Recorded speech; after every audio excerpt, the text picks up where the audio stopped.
Hello, good evening, and welcome to this live class of GS3. I hope you can see and hear me. If you can see and hear me, please write yes in the comments and we'll get started. Good afternoon, good evening, good afternoon.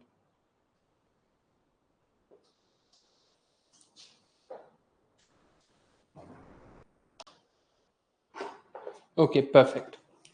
So before we start, I just have a couple of announcements to make. I won't start before 3:30, and it's possible that from now I'll take some classes from 3:30 because my lunch gets compromised otherwise.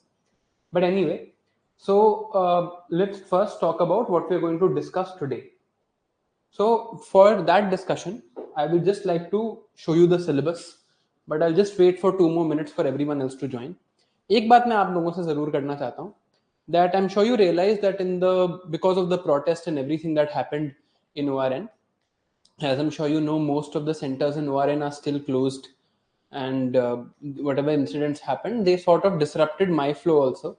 Like the normal events that were happening in life, they got disrupted, and of course, everyone was very impacted with whatever had happened there. So, because of that, the schedule has appended a little bit. जैसे we are slightly behind schedule, and I'm fairly aware of that. But now we have to make up for it. I'm sure आप मेरी भी पढ़ाई affect हुई उससे. I was also unable to study for a few days. I'm sure your studies also got affected because of whatever happened there. We are all part of this community, and यहाँ पर ऐसा कुछ tragic incident होता है तो it's very difficult for us to stay focused and study.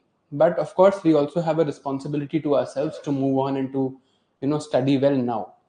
So keeping that in mind, what I've ensured is that by the end of this week, by the end of next week, so by the end of next week, so by next Sunday, we will be done with environment, disaster management, and science and tech. We have some topics left in agriculture, some things in environment that I'll explain to you today. In the course of this, I might have to record 2 classes, but I don't want that the schedule should be delayed simply because there are also people here who are giving the means, and उनके लिए delay वो they afford नहीं कर सकते. So to make up for whatever has happened, I will ensure by the end of next week we are done with science and tech, disaster management, and environment in totality. If there is a recorded class and if you have some doubts of that class, I will be keeping a session specifically for the doubts of your live class, of the recorded class, so you can come and ask the doubts there. I hope that is well taken and understood. है ना, because यार हम schedule से पीछे जाएंगे तो then it will become a problem for us. Now, of course, if you are not giving means this year, and if you are not giving means this year, only then you should be live at this moment. Otherwise, you should watch this recorded, right? If you are not giving means this year, it's not going to be a problem anyway because you have a lot of time to study these things. Now, अब एक बार हम अपना syllabus देखते हैं GS3 का. Let's go back to the syllabus and let's understand what we have covered so far and what we have not covered so far. As far as agriculture is concerned, we have covered the topic of land reforms in India. We have covered the topic of food processing and related industries, their location, upstream and downstream requirements, and specifically in detail we read the topic of supply chain management. है ना, ये भी हमने detail में पढ़ा. Then issues related to subsidies and minimum support prices. This we have done. Now, crops and cropping patterns is something that is left. We'll talk about this right now. But irrigation is something we have managed. Storage, transport, and marketing of agricultural produce we have done. Inke issues and related constraints we have done. E-technology in the aid of farmers, this topic we have done. Now, अगर आप यहां से देखो, even the related technology missions, technology as an input in agriculture, extension services, etc., we have done. अब जो topic यहाँ पर बचे हैं, if you just see the topics that are left in agriculture, there are only very few topics that are left and they are actually connected to economy, but I thought हमें आज ही कर लेने चाहिए. So you look at this topic, public distribution system, its objectives, its functioning, its limitations, its revamping, issues of buffer stocks and food security. Now actually ये जो line लिखी है, this is all just one topic, right? ये सारे एक ही topic हैं. All right. Then if you look at crops and cropping patterns in various parts of the country, this is the main issue of crop diversification. अगर आप देखोगे तो इससे related two things, the green revolution, the need for the second green revolution and the idea of climate smart agriculture is something we have done. But यहाँ पर एक crop diversification वाली चीज रह गई है. इसके अलावा जो चीज रह गई है ये एग्रीकल्चर के सिलेबस में, that is this, economics of animal rearing. So basically the livestock sector and the fisheries sector. तो ये जो टॉपिक्स हमारे रह गए हैं, आज हम सबसे पहले we are going to cover all of this. Then we will move on to environment, and in environment I will show you, actually I will explain to you the context of environment. देखो, climate change is a topic that will always stay in the news. This year COP28 happened. COP28 was significant. Most likely there will be a question on COP28 either this year or next year. So that is the first thing we are going to study. And to understand COP28, there is a lot of dynamics of climate change negotiation that we have to understand. Those dynamics I will explain to you today. So we'll cover all of this. इसके अलावा, as you can see in the syllabus, we have done everything. So when we complete today's class, agriculture as a whole, everything that was left in agriculture, we will be done with. Right? I am showing you the syllabus again and again so that आपको कोई doubt ना रहे कि कोई आपका topic बच गया है. राइट नाउ देखो, वहां पर सिलेबस में हमने क्या देखा. In the syllabus we saw that the topic that was written was public distribution system. So in detail we had to read about the public distribution system, its limitations, its functioning, its revamping, its evolution, and the issue of food security.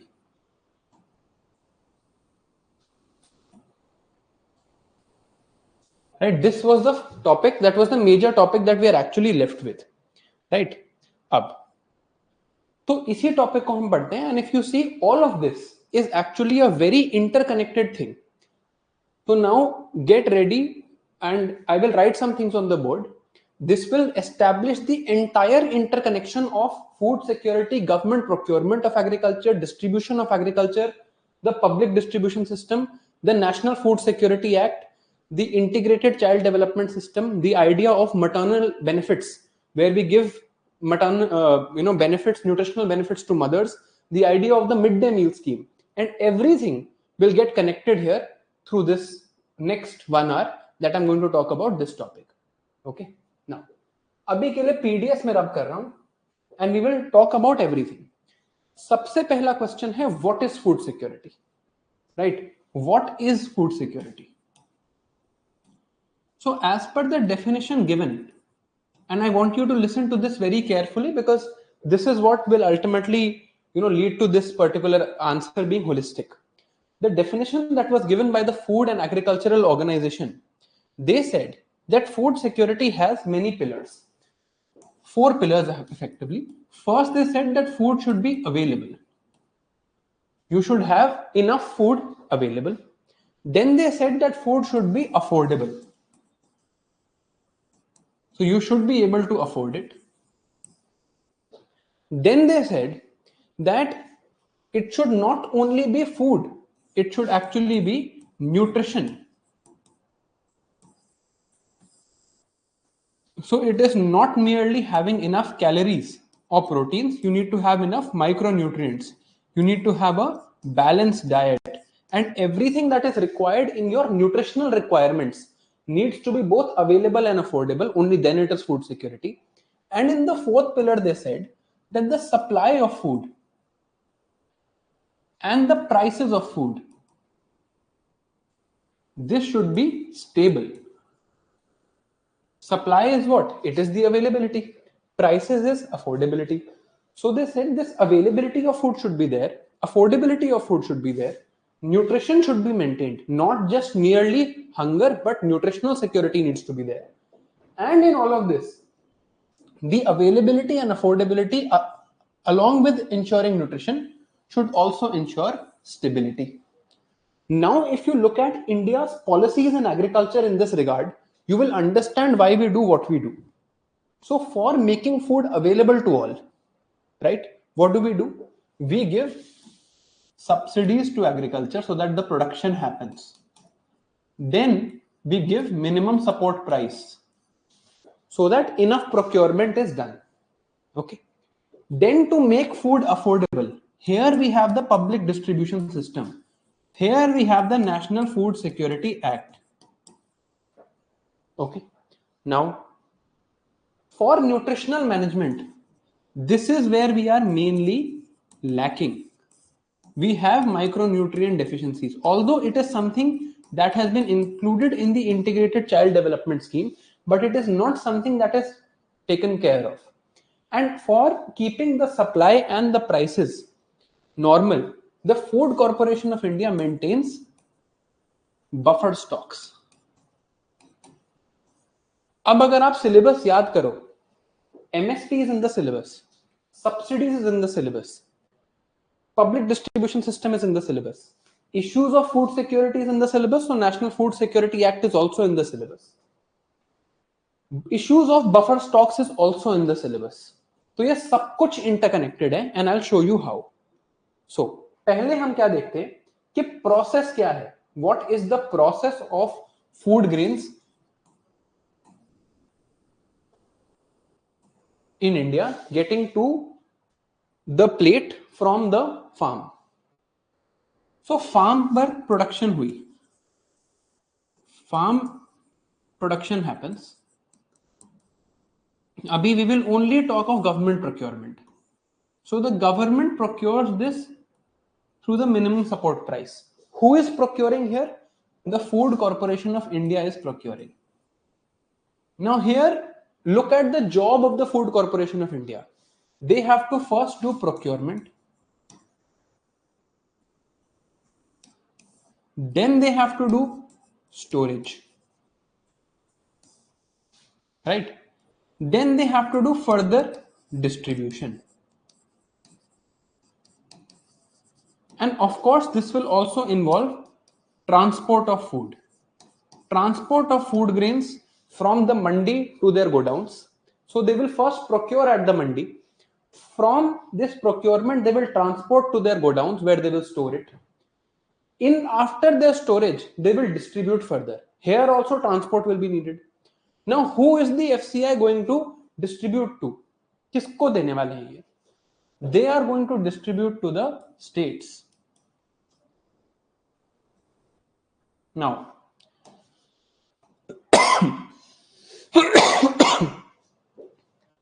the cost at which they are procuring is the minimum support price. So FCI is paying MSP.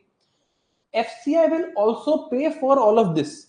So there will be some procurement incidentals, some storage cost, some distribution cost, some transport cost. So FCI's economic cost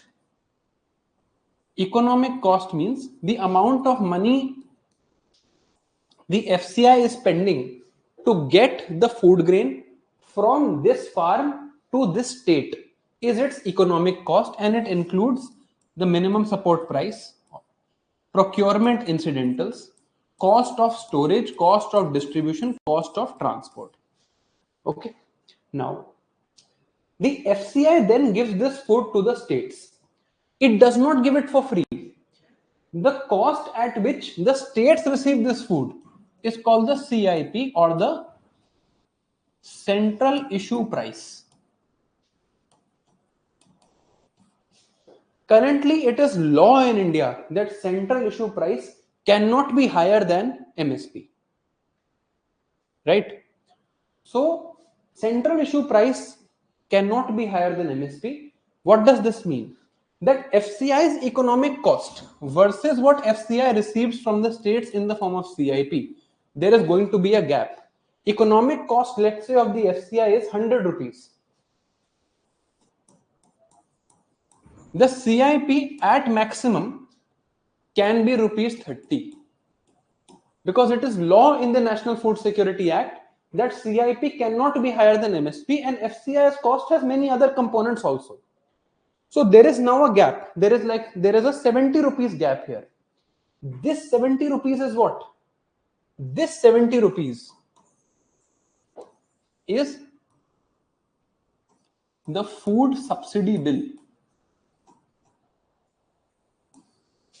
This is the food subsidy that the central government is paying.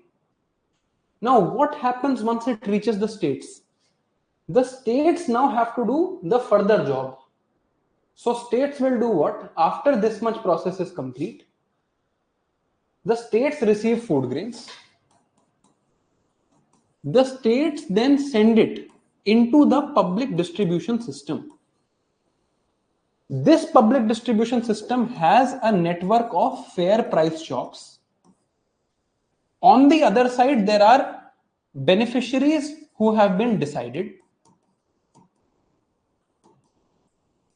These beneficiaries have something called a ration card. On the basis of this ration card, they go to the fair price shops and they get food grains at a subsidized cost.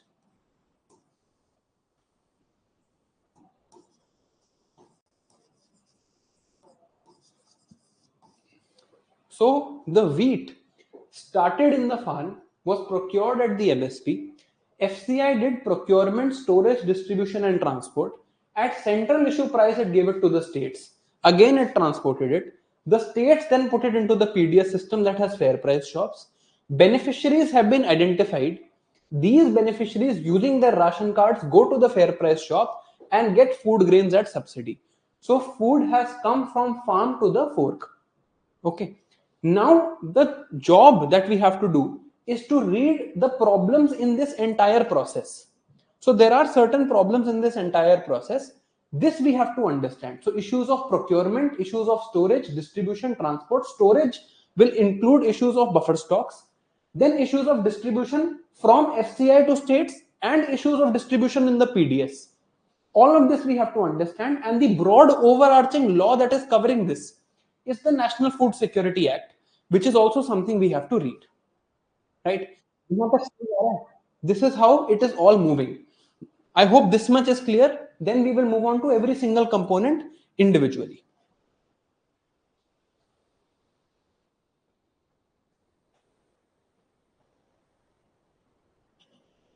Good. Now,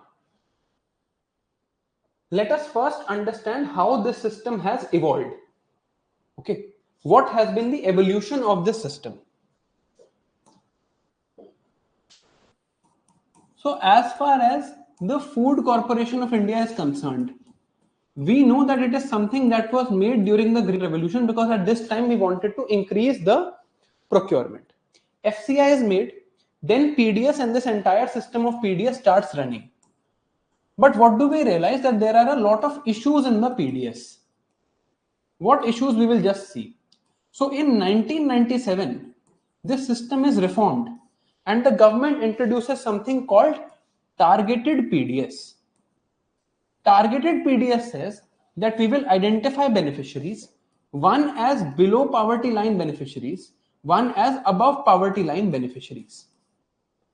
To the BPL beneficiaries, we will give a lot of benefits. We will give almost free food grain. So rupees 1 per kg in terms of rice or wheat. The data is not important. This was the methodology that we will do targeted PDS in the form of BPL and APL. APL families can also get a ration card, but at the fair price shop, the APL families will not get much benefits. BPL families will get the benefits. They will get subsidized food grain. This was the idea in 1997. Along with this, in 1997, the FCI also says, the Food Corporation of India says, that look at this process. we are first procuring from the states itself. This is not happening by themselves, right? So this is not happening in a vacuum. This procurement is happening in the states. So look at how food grains are moving. They start from the state, go to the central godown of the FCI, then go back to the states. Right? So states se start kiya. Let's say they procure from Gurgaon. They then take it to Delhi, store it in Delhi, then identify beneficiaries, then send it back to Gurgaon. So this is a wasteful transport process. So here the government introduces something called decentralized procurement. FCI says that we will do decentralized procurement. Let the states themselves procure. States themselves can procure and they can only distribute. So the extra transportation cost of taking it to the FCI godown will be gone. So decentralized procurement is launched. Then as far as this BPL and APL scheme is concerned, then something is launched called the Antyodaya Ann Yojana. This is for the poorest of the poor. So for the poorest of the poor, what is said? It is said that in this BPL, people who are poorest of the poor, we will provide them free food grains. And how much free food grains will we give them? We will give them 35 kg of free food grain per family. So 35 kg of free food grain per family. In BPL, they say that per person, we will give you 5 kg of food grain per human. So per person, you will get 5 kg. Here per family, you are getting 35 kg. So the system becomes that there are BPL families under targeted PDS. Then there are APL families who have no benefits. And then there are people who are covered under this scheme, which is the poorest of the poor. These are getting 5 kg of subsidized food grains per person. They are getting 35 kg of subsidized food grains per family. This becomes the system, right? Now the next thing that comes is the National Food Security Act. The National Food Security Act actually changes this entire ecosystem and says first that food security is actually a legal right.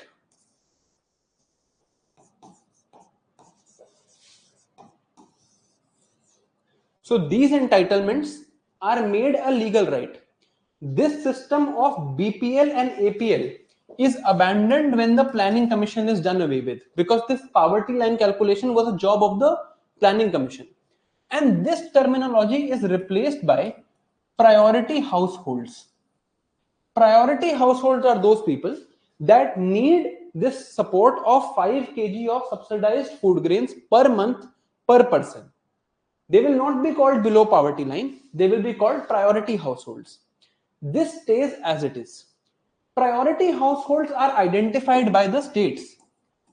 So state governments, on the basis of their whatever criteria they want, they can identify these priority households, and to these priority households the entitlement remains same, 5 kg of subsidized food grains per person per month. Along with this scheme continues as it is. So you get 35 kg of food grains per family per month. These are free food grains. These are subsidized food grains. Subsidized to the tune of rupees 2 per kg in terms of rice, rupees 3 per kg in terms of wheat. This level of subsidy is given here. Now the next step in this evolution process is the passage of the PM Garib Kalyan Ann Yojana. where the Honorable Prime Minister says that people who are included in this group and people who are included in this group, they will all get free food grains. So they are not going to, we have not changed the entitlement. For poorest of the poor, it is 35 kg per family per month. For priority households, it is 5 kg per person per month. But we will give it to you for free. And we will not change the entitlement system, but you will not pay anything. And this scheme has now been extended for the next 5 years. So of course, if you do this, you increase the subsidy bill, because now central issue price is almost zero, because you are giving it for free, but you are procuring it at MSP. This gap of MSP versus zero now becomes what? The subsidy that we are giving to the agricultural sector. And it is not just MSP, it is the economic cost of the FCI. So FCI has to give it for free, but they have to pay a lot to store it, to procure it, etc. This becomes the farm subsidy or the food subsidy that we're giving. Now, I hope the evolution is clear. The law as it stands today says this. Now there are problems at every step, right? So we have to understand that there are responsibilities that the FCI had to fulfill, and at every step there are problems. Then we look at the issues of the National Food Security Act. So what were the problems of the Food Corporation of India, or what were the... Yeah, Vivek, I cannot tell you what the rationale is. This is what the scheme says, right? Now, yes, and the center is paying for it. So what were the responsibilities of the Food Corporation of India? They have to do procurement, they have to do storage, they have to do distribution, and they have to do transport.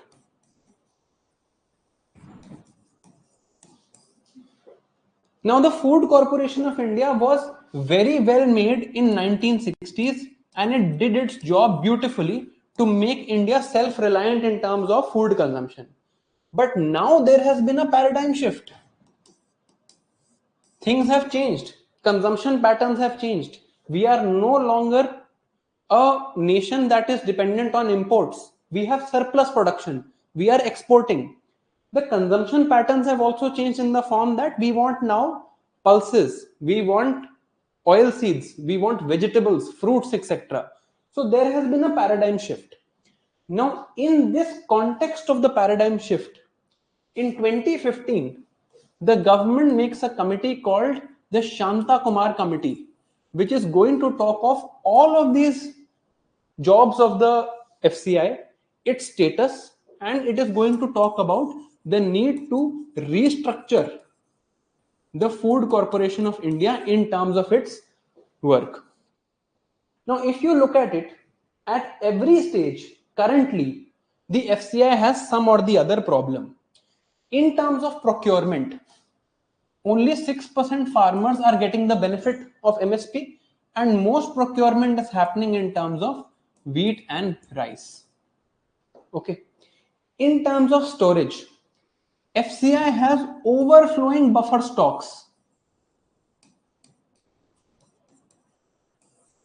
In FCI's buffer stocks, what is happening? There is rotting away of grains. Artificial scarcity is created in the market. Their distribution also in terms of PDS has failed. In transport also they have led to a lot of issues. So if we should first see some data as to where the FCI has failed, then we will look at the need for restructuring it and how it can be restructured. So just now I'm going to the class notes that are already uploaded. This topic is in the end of these notes. Okay, but since it is the most important topic we have to study today, I thought I would do it in the beginning. Okay, so this is the evolution that I was talking to you about. See, now what are the responsibilities of the FCI and their failures? So in procurement, only 6% are getting benefit of the MSP regime. Now, in as far as buffer stocks are concerned, it is almost double the grains that have been prescribed as per the buffer limit. So buffer limit is, let's say, X. FCI is procuring or maintaining 2X. Now this creates a problem. These are not required to be stored here. These are unproductive. They are above the norms that are prescribed. So storage also has issues. We will look at the issues in detail. In distribution, the NSSO report of 2021 says that 40 to 60% of PDS grains are siphoned off to the black market. There are issues of corruption and there is high expenditure at all levels. Right? So this year we are going to pay 2 lakh crore in food subsidies. Still we are not very high on the hunger index. Right? So there are some issues as far as the FCI is concerned. So there is a need to restructure the Food Corporation of India. So at every step, there are some changes that are required. Right? Now, let us understand what are those changes at every step. We will start with procurement.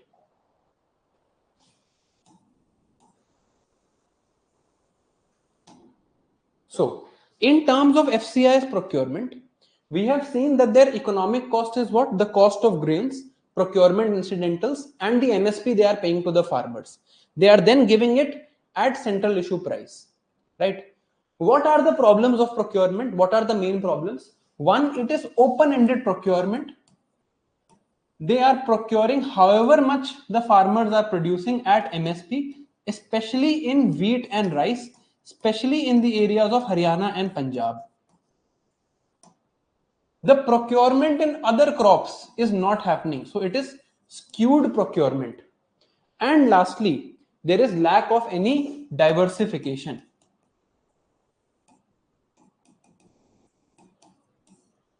They are not also doing proper quality checks here. Okay. So what does the Shanta Kumar committee report say?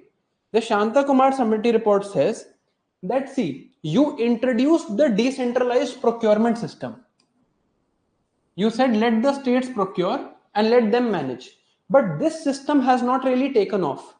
A lot of places still FCI is procuring. Decentralized procurement remains on paper. So firstly, they say in states where they have gained experience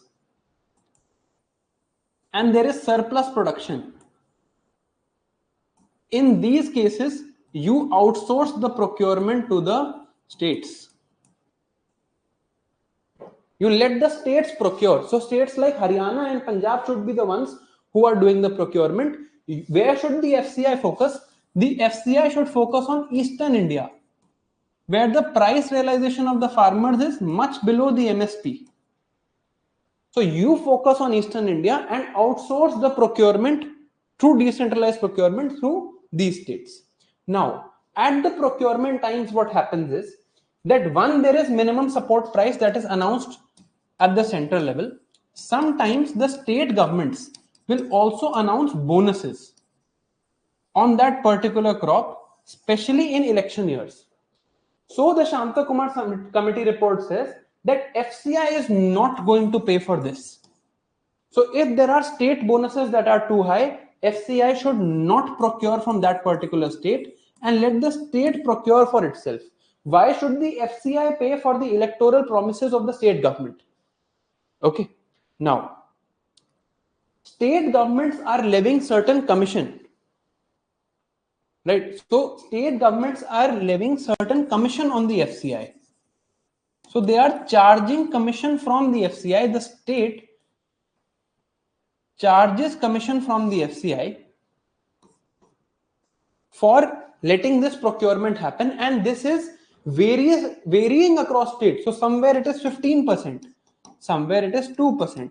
So the Shanta Kumar committee report says that you do it at 3%, and this should be a uniform levy across the country, right?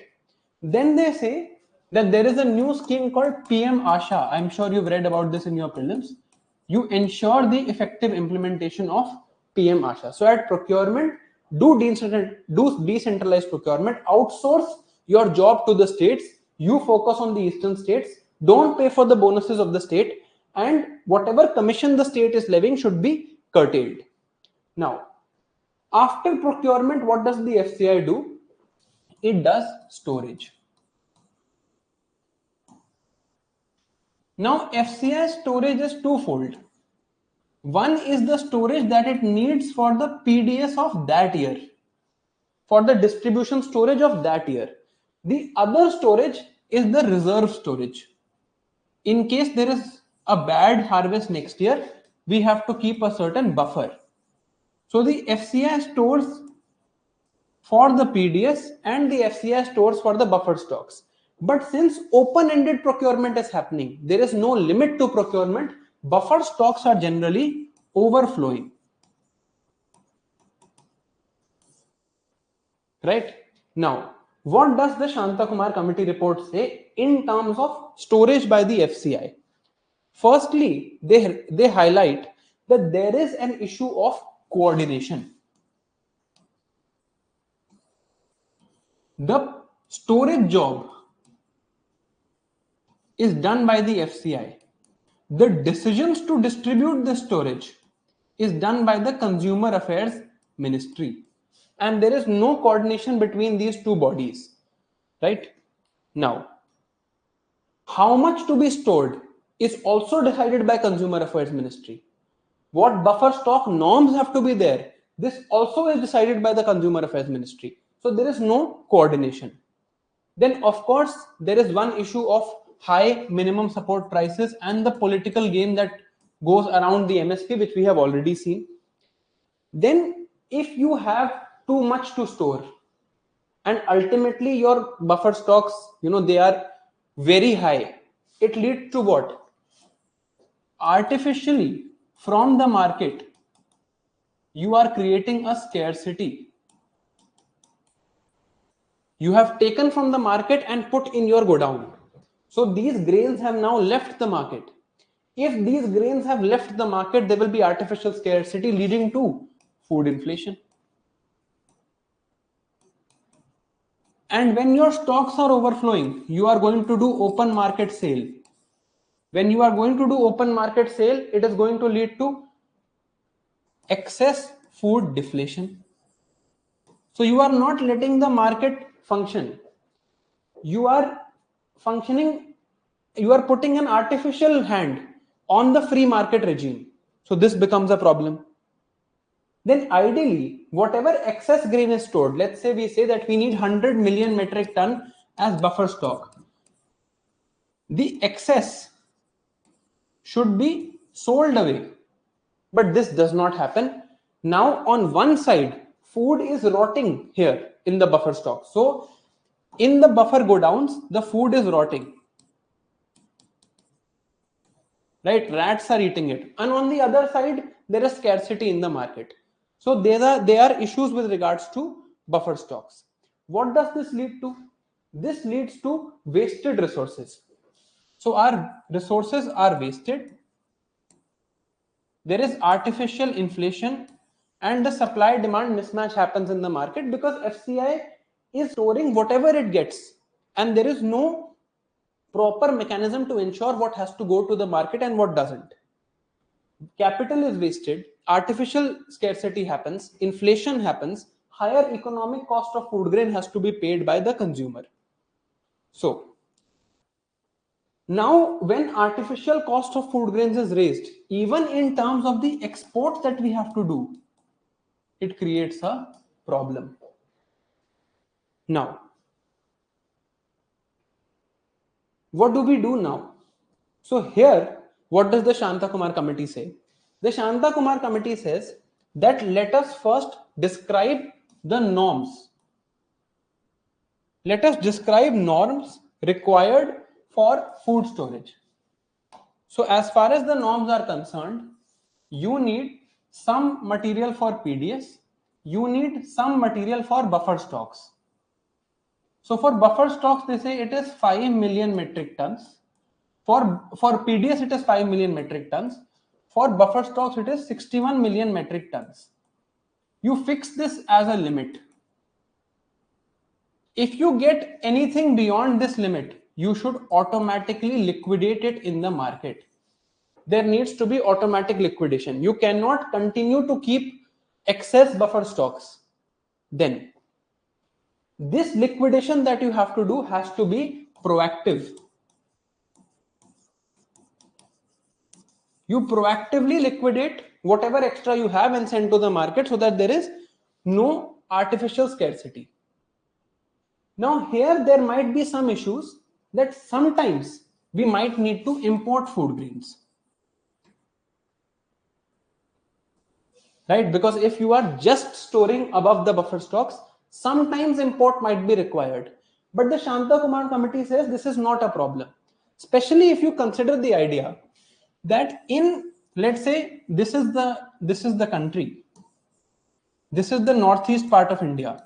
If you are buying rice from Tamil Nadu, the FCI is procuring from Tamil Nadu and then distributing to the northeast.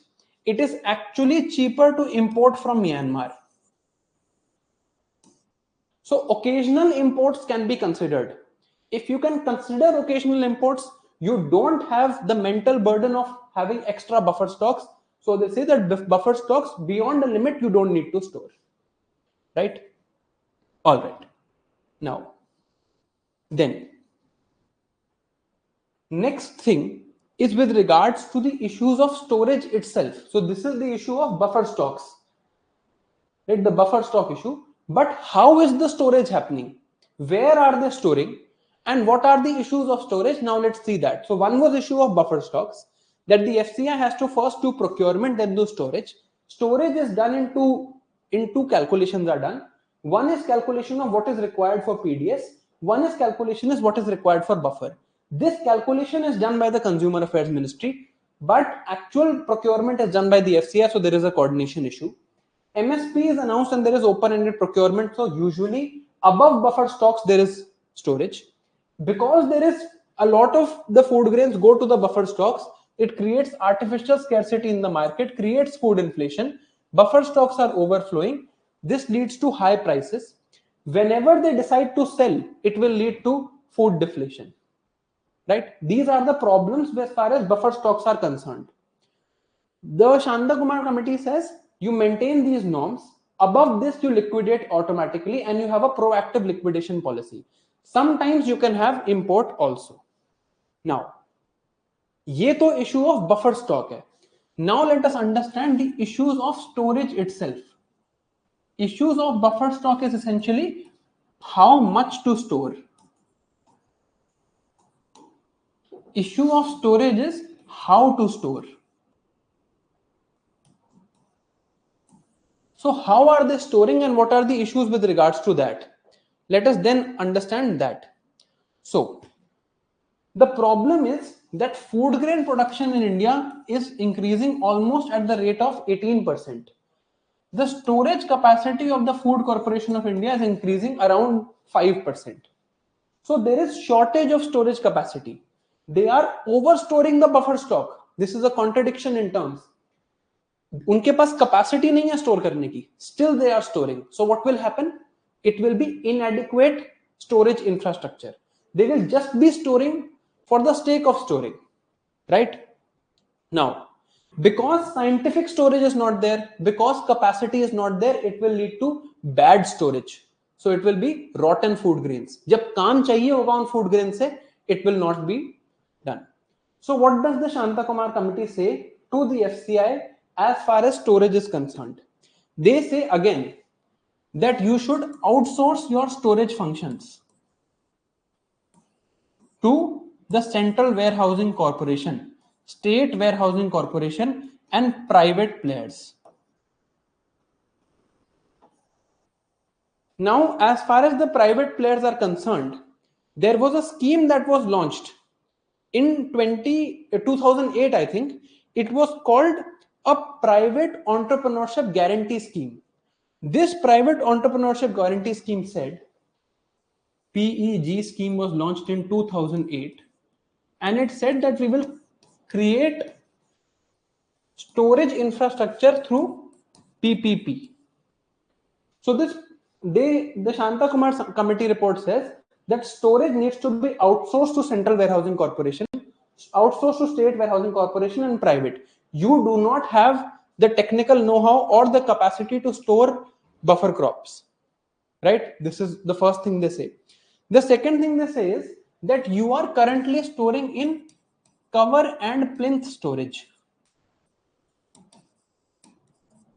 Cover and plinth are temporary structures that are made, and in that the food grains are stored. So there is lot of chance of leakage. There are lot of chance of diseases, food grains getting wet, etc. So they say you need modern storage. So you need to store in silos, and you need to construct these silos. Then they say that you have a huge problem of leakage. A lot of times food grains are from your storage, food grains are getting diverted off to the black market. To solve this leakage problem, we need an end-to-end computerization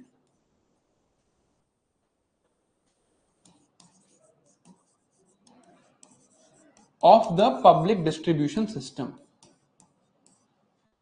So you do an end-to-end computerization of the PDS so that it can be tracked. Then it says that sometimes it might happen that the regional parts of the country where there is difficult terrain, so areas where terrain is difficult, like Jammu and Kashmir, they might not be having access because there might be a drought. We might not be able to reach them.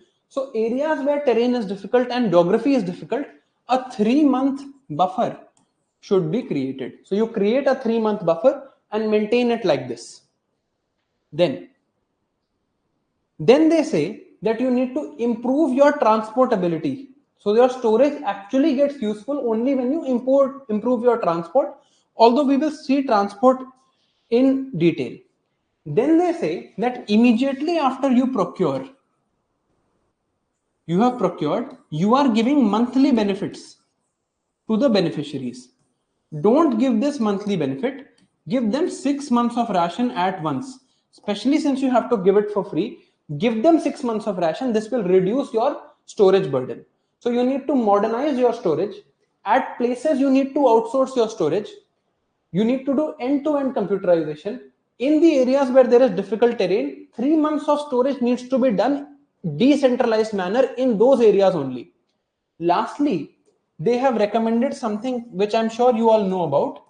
It is e-negotiable warehouse receipts. What is the idea of negotiable warehouse receipt? That the farmer takes his produce, let's say 100 kg of wheat, goes to the warehouse and gets a negotiable warehouse receipt. Now his 100 kg of wheat is safe here. Using this negotiable warehouse receipt, he can get loans for the next cropping cycle. What is the major advantage of this scheme? अगर आप अभी तक सुन रहे हो ध्यान से, what is the major advantage of this scheme? क्या लग रहा है?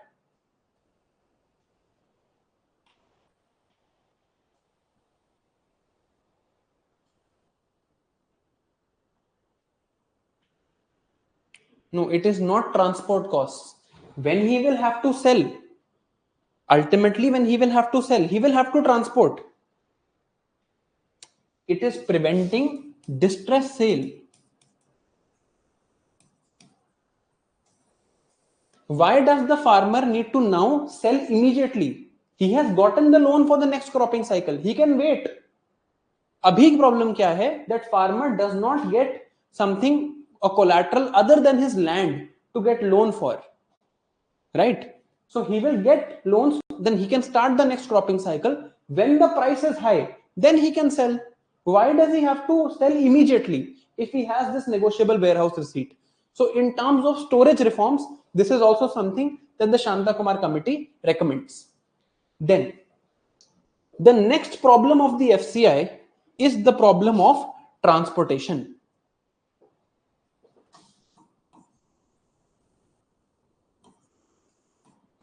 Again, in terms of transportation, there is leakage happening. So the Food Corporation of India has leakage. In the terms of transport, it is also a lot of wastage happening. So what do they say? They say firstly that you are transporting in gunny bags. Right? If you are transporting in gunny bags, there is chances that these gunny bags, I'm sure you understand what a gunny bag means, rodents can cross into it, right? Water can cross into it, diseases can spread. So you transport in containers. Even if you have to transport in gunny bags, you should have bags with ears. What does this mean? Might sound funny to you. This is a gunny bag. You need to make a structure like this so that this can be held onto, right? So you can hold on to this bag from this ear-like structure. Okay. Right now, what is happening is iron hooks are used. But a lot of times these iron hooks, they are pointed. When you put the iron hook into the gunny bag bursts. आपको समझ आ रहा होगा कि मैंने hook लगाया bag पे और bag फट गया. When the bag bursts open, the grain gets wasted. Then they say, who is handling these gunny bags? The handling needs to be different. So rather than having labor,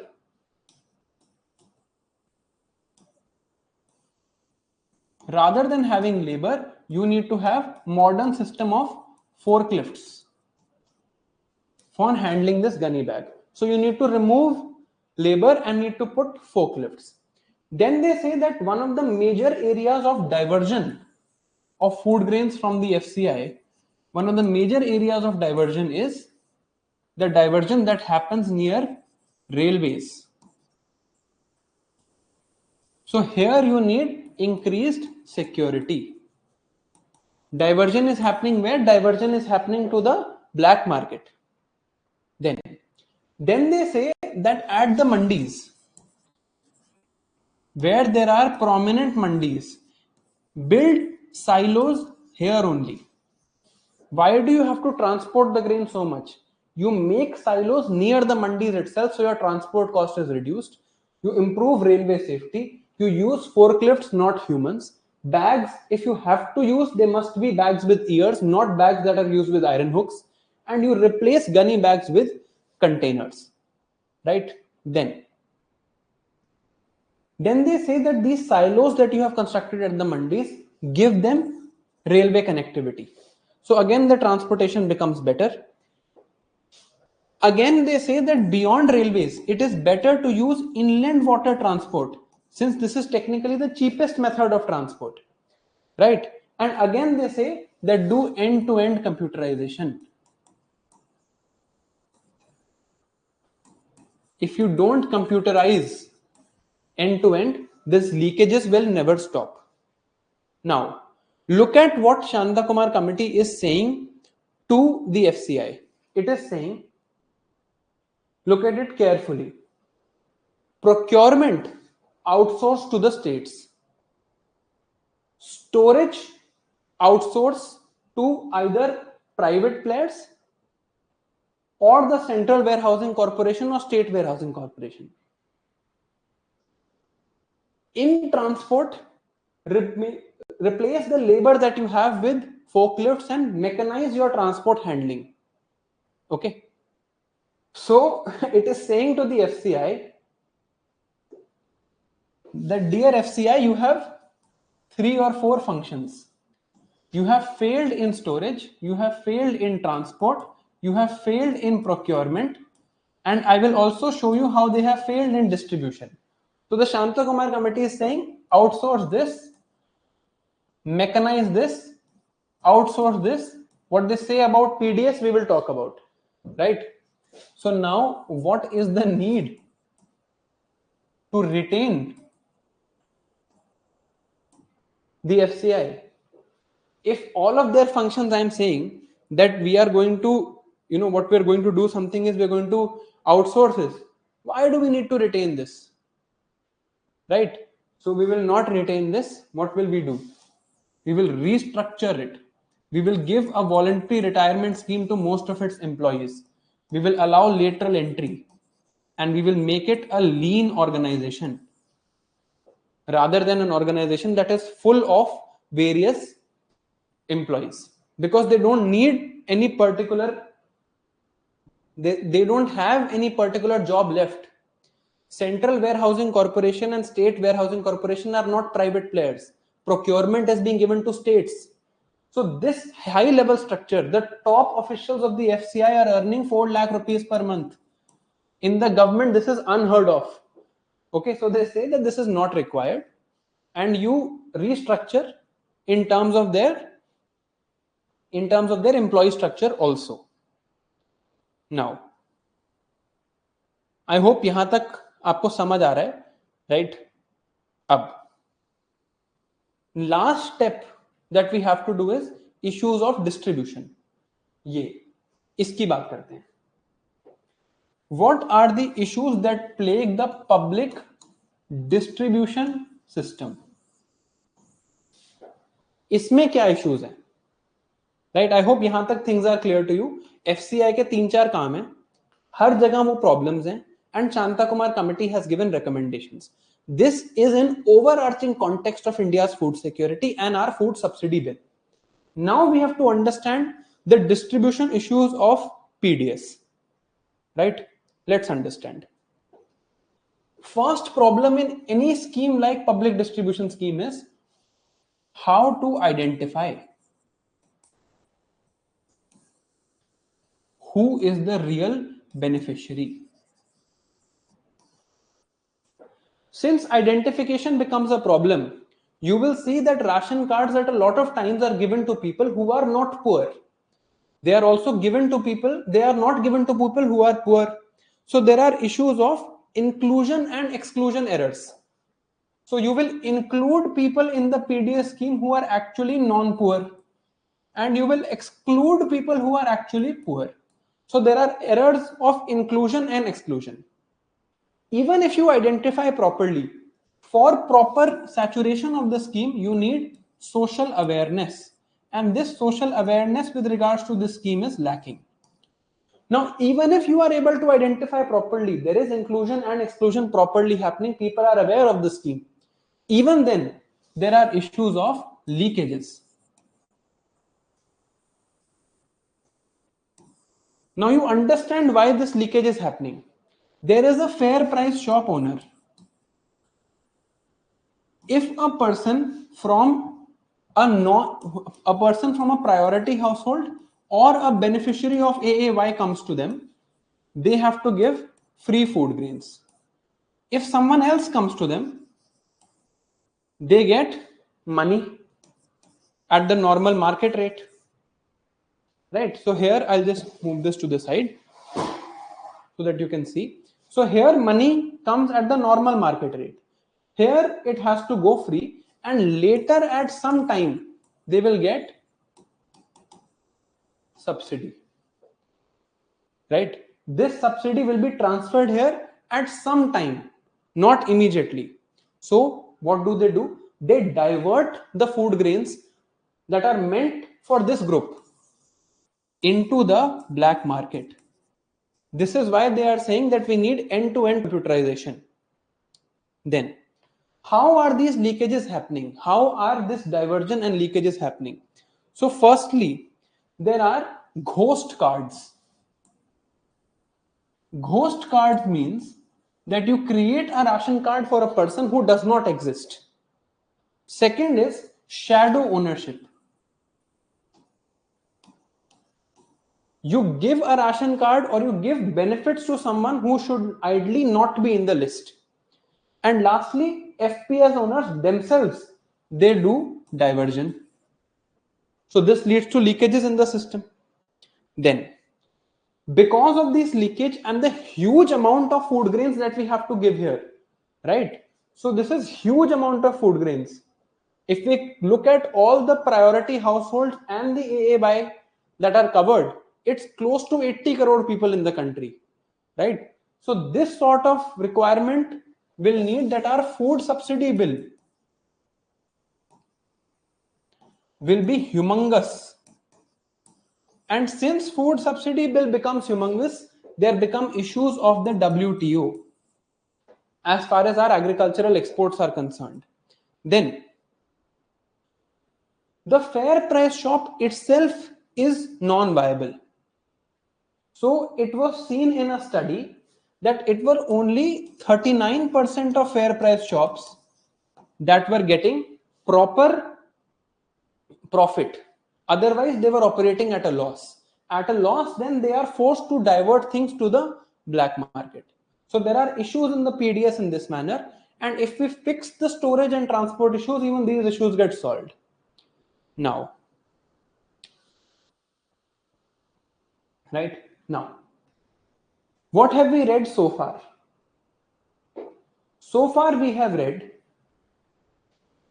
that from the farm through MSP, food comes to the FCI. Through the FCI, the food then goes to the state governments. Through the state governments, it goes to the PDS. In the PDS, there are fair price shops. Then there are beneficiaries. What do these beneficiaries have? They have a ration card. Now, ration card can either be a priority household or it can be Antyodaya Ann Yojana, right? It can be one of these ration cards. This is the system of ration cards that we have today. Then, one new scheme that was introduced with regard to ration card was, you can read it here only, one nation, one ration card.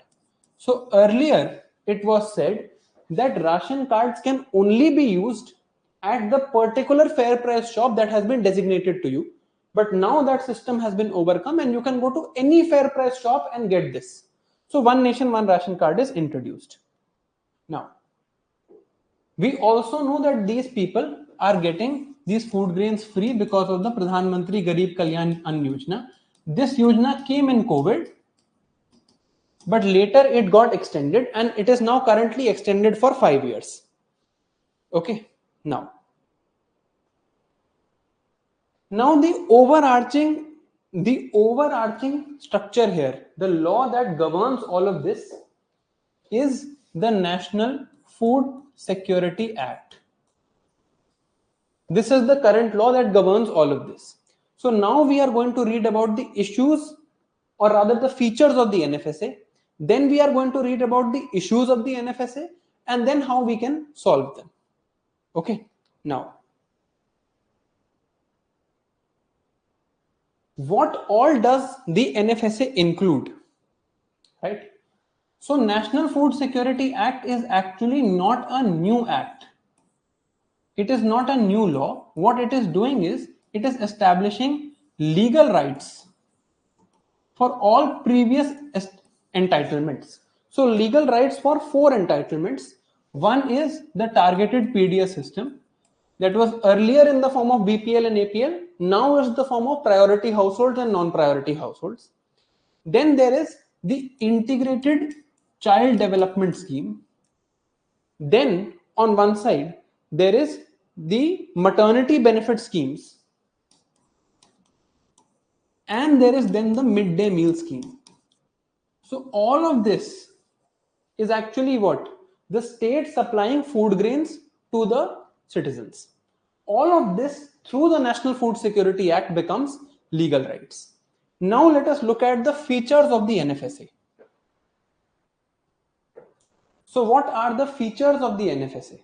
That we have seen all of these, the issues of buffer stocks, what it leads to, what are the recommendations of the Shanta Kumar Committee report, what is e-negotiable warehouse receipt, issues of storage, reforms needed, issues of transportation, changes needed in the employee structure, distribution issues of PDS. Here data is given. I am assuming you will read this once and the data will be clear to you. Now we have seen this evolution of targeted PDS, Antyodaya Ann Yojana, NFSA, then Pradhan Mantri Garib Kalyan Ann Yojana. We have seen what one nation, one ration card means. We have seen how earlier there was TPDS having APL and BPL ration cards. Now we have AAY, priority households, and one nation, one ration card sort of ration card system. Now, we have to understand the features of the National Food Security Act. This is fairly important, right? So, what are the features of the NFSA? First thing they say is, same things that we have almost already studied, that MSP will be there, a central issue price will be there, and CIP cannot exceed the MSP. So states do not pay more than what is set at the minimum support price, right? This much we have seen. then the center decides a quantitative allotment for every state. So for every state, the center says that we are going to allot some number of food grains depending on the number of beneficiaries. Okay. The distribution mechanism is done on the basis of each state's decision, right? So state decides how they are going to distribute. Now, the selection of beneficiaries, who is priority household, this decision is also taken by the states. So center's job is to give an overarching mechanism. It will say to the states that I will give you this, it will procure, give to the states a central issue price. Now deciding who is beneficiaries is the job of the states. The method of distribution is also something that the states will do, right? Okay. Now this is one of the most important provisions. The center says that states decide who is the beneficiary. So who is the beneficiary? This state will decide. But how many beneficiaries are going to be covered in this scheme? This the center has already said. So center says that 75% of the rural population of India and 50% of the urban population of India is going to be covered here. Right? So 75% of rural, 50% of urban is going to be covered, and the state must select the beneficiary in such a manner that this proportion is incorporated. So the Food Security Act is essentially covering 67% of the Indian population. Almost 80 lakh people are covered in the Food Security Act. They are granted as priority households, and after being granted priority household status, they are getting 5 kg food grain per person per month. After Pradhan Mantri Garib Kalyan Ann Yojana, they are getting it for free. Imagine the amount of subsidy we have as far as food is concerned. National Food Security Act includes TPDS, includes ICDS, Midday Meal Scheme, and Maternity Benefit Scheme, all four. I've already told you that union and states have different responsibilities. Union will procure, allot food grains to the state, then transport to the states. Right?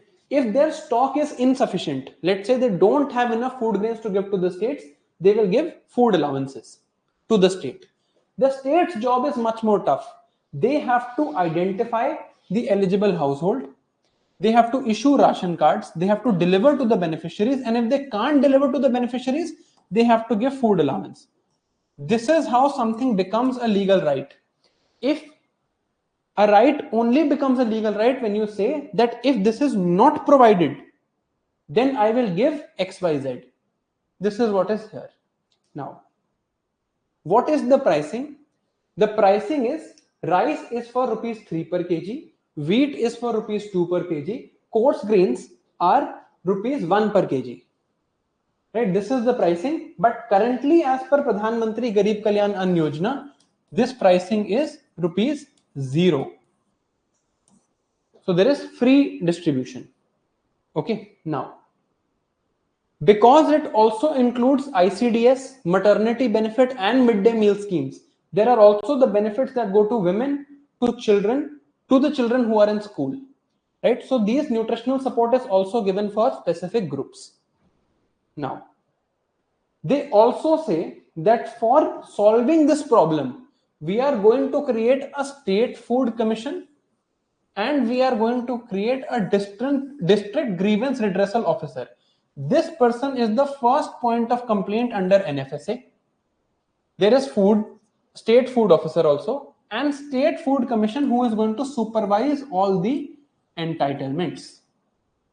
Now, these are the features of National Food Security Act. What it covers, how it works in the background, we have understood. We have also read certain issues with regards to PDS. These issues of PDS become the issues of the National Food Security Act also. But other than this, if you look at it, चलो अब आपका काम आ गया है थोड़ा सा सोचने का. Hunger, where is it in your syllabus? In the syllabus, where all do you find hunger?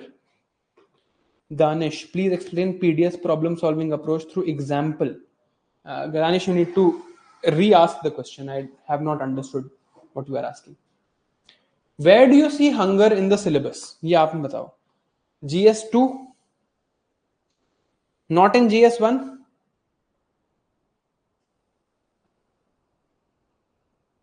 It can also come to you in GS1 in society.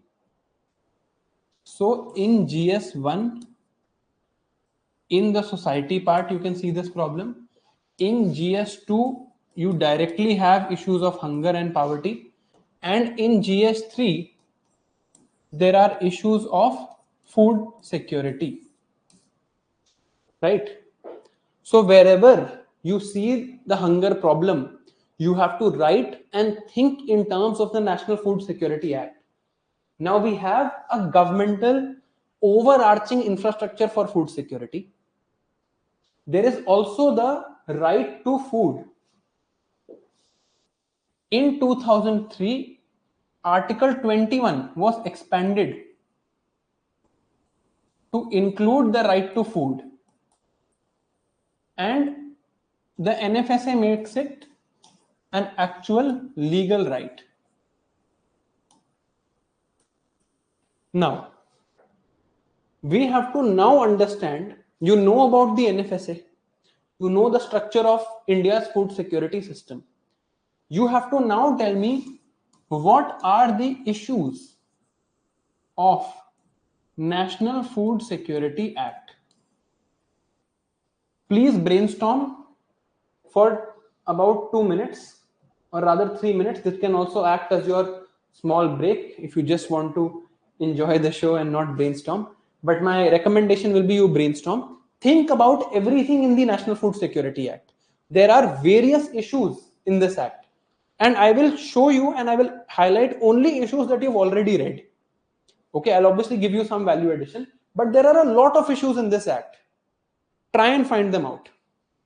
Whatever issues are there of the PDS are already issues of this act, that is for sure. Right? वो तो हैं ही, issues of PDS तो हैं ही, they are distribution issues, right? But there are also other issues.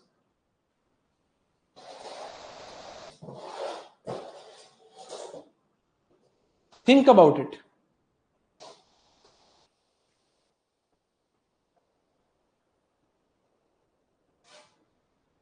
No, it is not all the issues of PDS and FCI. Think about it. If you were making a law for food security, what differences would you improve, or what things would you improve in this law? Good. You are forgetting about the concept of nutritional diversity. Why am I only getting subsidized wheat and rice? Good. There are issues of federalism.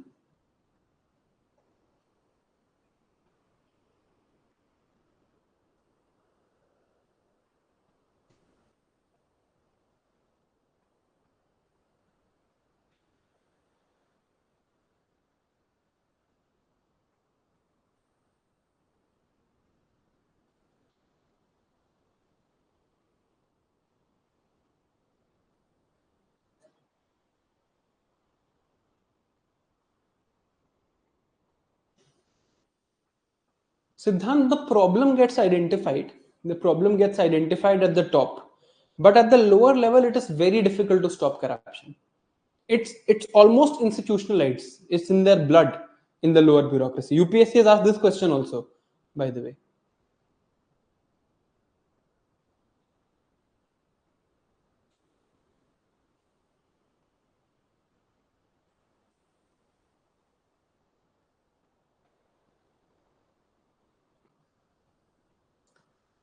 Think about it now from a legal perspective. If we are asked NFSA in GS2, and we can be asked, think about legally what are the issues in this act.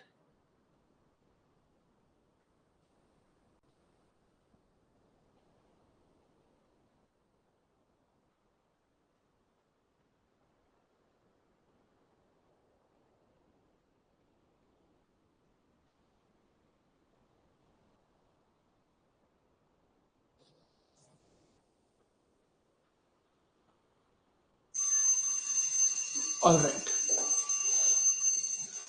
See, let's look at the issues and let's look at the issues one by one. Firstly, how are you defining food security? Your method of defining food security is myopic because you are only looking at quantity of food grains supplied, only looking at calorie intake, not looking at various micronutrients, not looking at the idea that people also have to eat pulses, vegetables, etc. So that focus is not there. It is not a holistic idea of food security, it's a myopic idea of food security. Then in this act, see, you guys have been talking about food security since such a long time, but not a single one of you have realized that food security is not merely me delivering food to you. Food security is everything. ये मैंने यहां पर क्यों बनाया था? Why did I make this? Food security starts here. It does not start here. Do you understand what I'm saying? Food security is everything in this process. It is not merely this. NFSA deals with this only. What about everything else that is happening here? Production increase, diversification of crops, water management, insecticide management, fertilizer management, organic crops, better extension services, high yielding varieties. All of this is also part of our food security, but the NFSA deals only with this. Now, it's not like the NFSA does not mention all of this. Right? So NFSA mentions all of this, but it mentions it in the Schedule 3 of the Act. It mentions crop diversification. It mentions everything that I've talked about: insecticide management, increasing production, better procurement. But what does it say? Goals to be progressively realized. So these are the goals that we have to realize ultimately.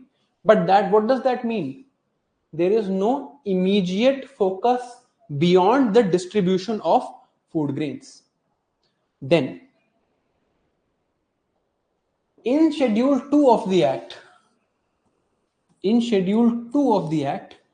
NFSA also talks about the measures for ICDS, the measures for midday meal scheme. But again, these are merely quantitative. When you are giving calories to children, it is not about how many calories to give.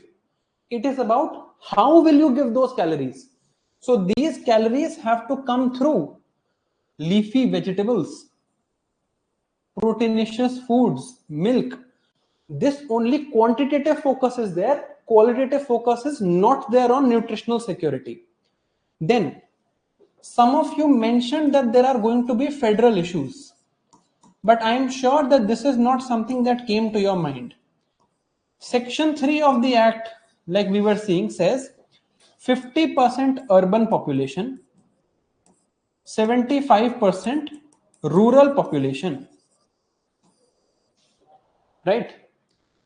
There are states in the country like Tamil Nadu and Chhattisgarh that have a universal PDS. So Tamil Nadu has a universal PDS. It is for everyone in Tamil Nadu. They have a public distribution system. So there are no inclusion exclusion errors. At least there are no exclusion errors. Right? How does this state implement this now? Then the identification of beneficiaries has been left to the states. So every state now has to evolve a criteria. And after evolving this criteria, they also have to do identification. Now, this is a fairly difficult task for every state to follow. So there are federal issues with regards to this. Then, at the grievance redressal level, you created a state food commission.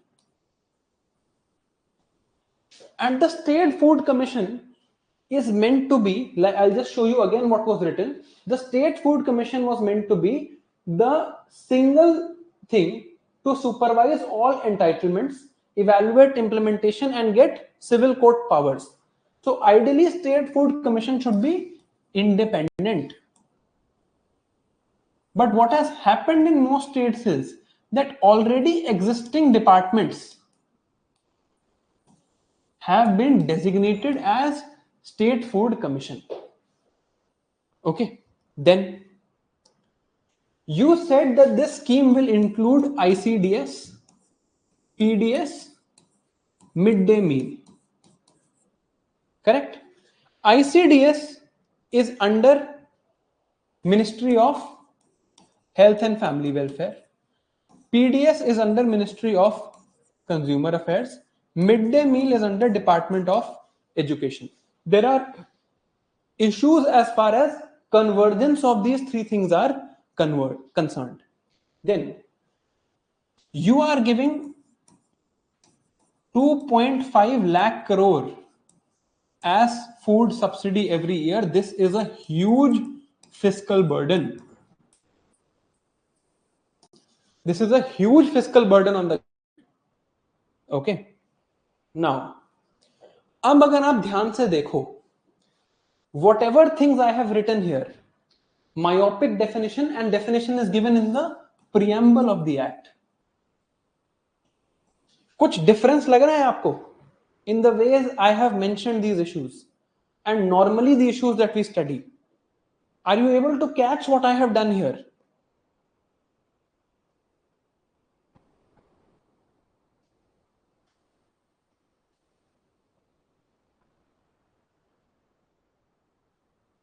किसी को समझ आ रहा है कोई difference normally जो हम लिखते हैं और ये ऐसे क्यों है?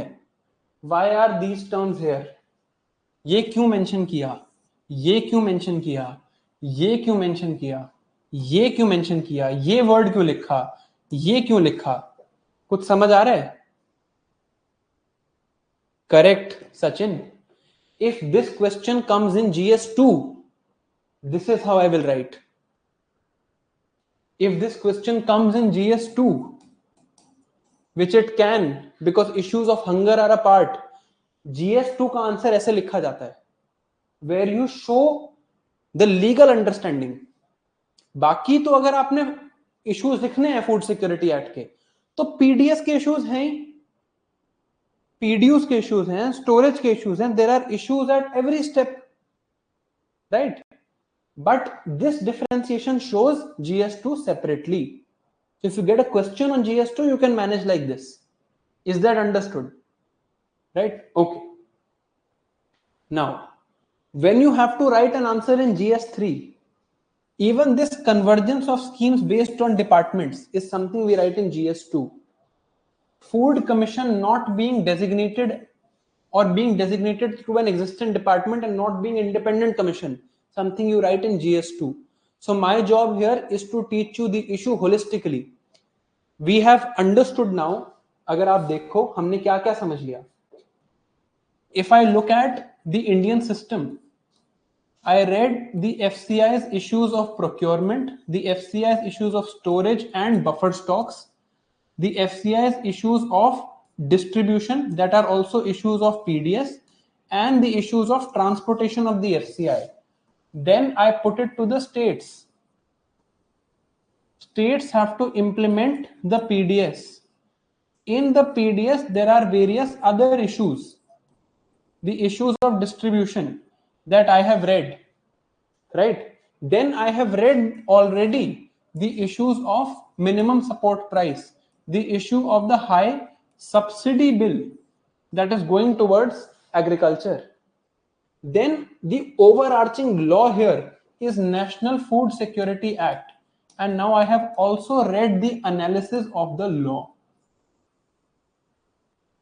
I have also read the evolution of how food security has been ensured in India, the idea of ration cards and how they are made. I have also read the implications of the Pradhan Mantri Garib Kalyan Ann Yojana. This is how you cover every single topic holistically. Okay. Now, if you get a question on food security, should not be a problem. अगर आपने notice कर लिया कि GS2 के लिए मैंने पढ़ाया था, तो you also might have noticed that this thing, Supreme Court of India adding food security to Article 21 is also for you to write in GS2. It's not wrong to write it in GS3. Okay, but the focus will change. I hope you understand. Now, I hope this is clear.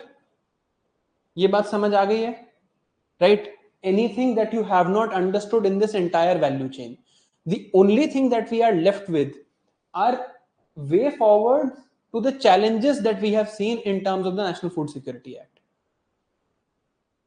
है ना, थोड़ा मजा आया, system समझ आया क्या चल रहा है देश में, how food grains are distributed. I hope you enjoyed this. Took me 6 hours to read this, but it's worth it.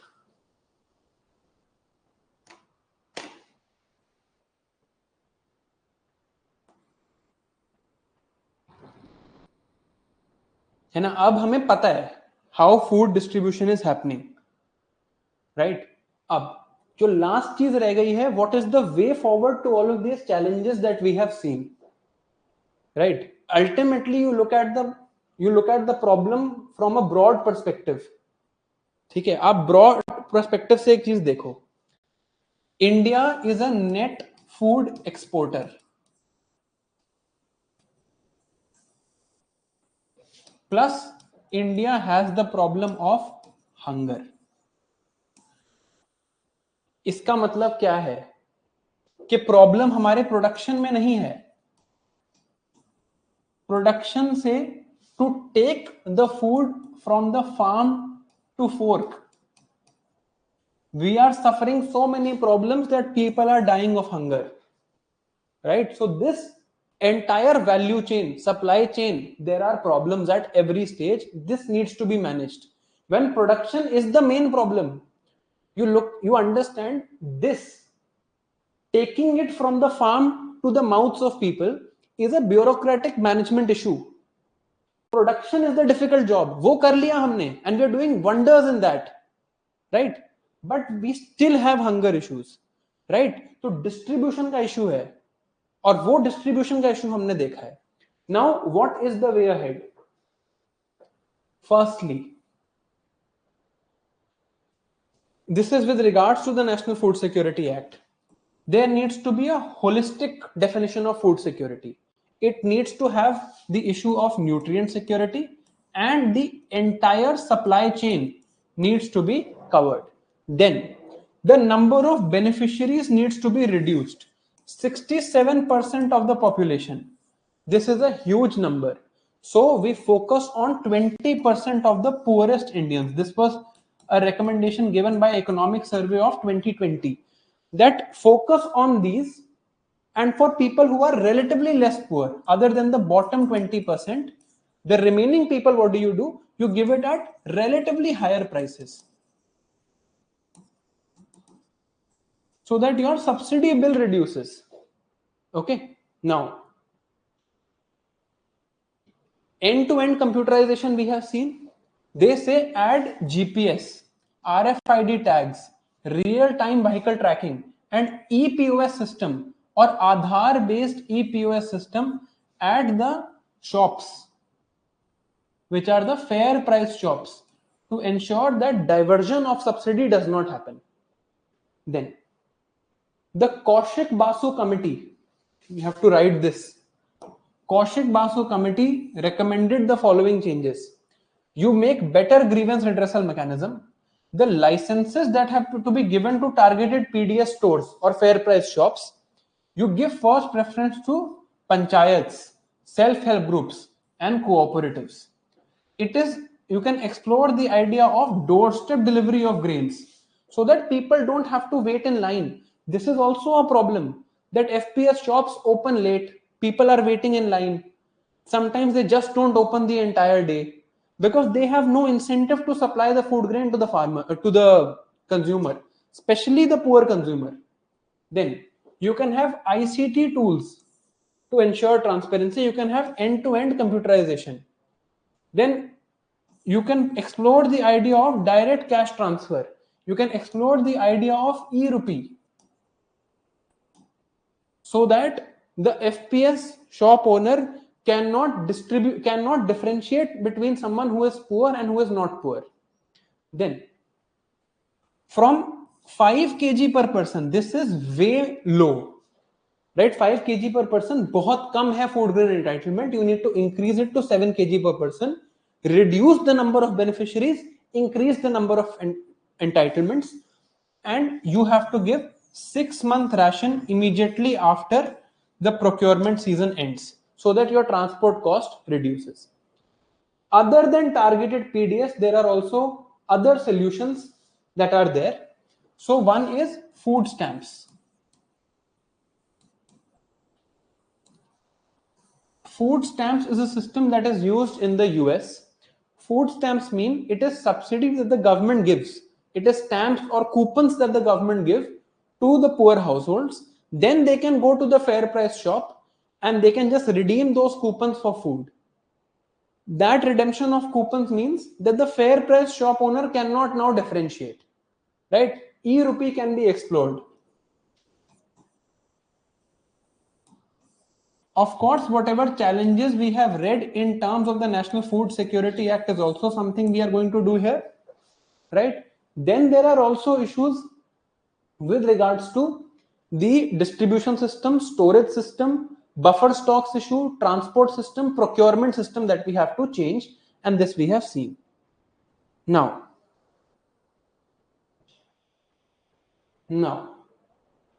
let us now come to few other topics that we still have to study. देखो, तो अब हमें agriculture में कुछ थोड़े बहुत छोटे मोटे टॉपिक्स करने हैं. We have done the major topic. जो थोड़े बहुत टॉपिक्स हमें और करने हैं, सिलेबस हमने देख लिया था. Let us start doing them, right? बिल्कुल 100% you should mention this is the recommendation of the economic survey if you read it. दिखाओ ना एग्जामिनर को कि मैं इकोनॉमिक सर्वे पढ़ के आया हूं. मतलब आप नहीं पढ़ के आए हो, मैं पढ़ के आया हूं, बट ठीक है, why not? Napoleon, we have discussed groundwater, I think more than what is required. Mihir Shah committee recommendation we have done. So groundwater you don't need to worry about. थोड़ा हम environment में जरूर देखेंगे groundwater को, but groundwater में we've already discussed this.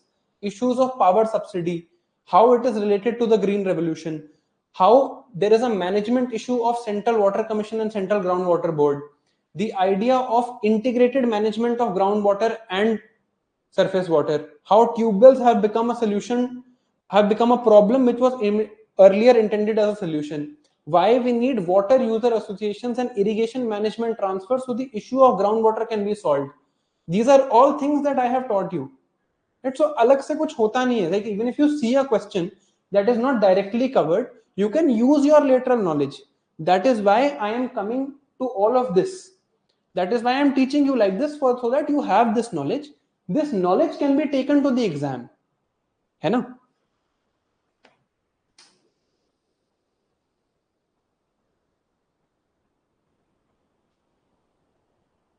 NFSA focuses only on distribution. In the schedule of the act, it is written, in future we are going to realize these goals also. Criticism of the act is, why not today? Why not you are making this a legal right today? They are only focusing on this. Everything else is written as goals to be realized in the future. This is what is written in the schedule of the act. Goals to be progressively realized. This includes everything other than distribution. But progressively realized means nothing. There is no action on this, no timeline, no money allocated, no method devised for this. Right? It is only focusing on distribution.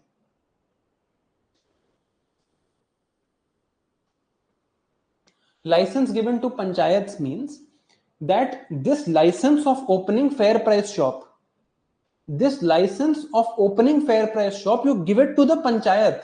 The panchayat will not differentiate and discriminate. If you give it to private people, the fair price shop owner will divert. If you give it to SHGs, if you give it to panchayats, the license to open the fair price shop, they are much less likely to do things like taking away from the poor section or doing discrimination.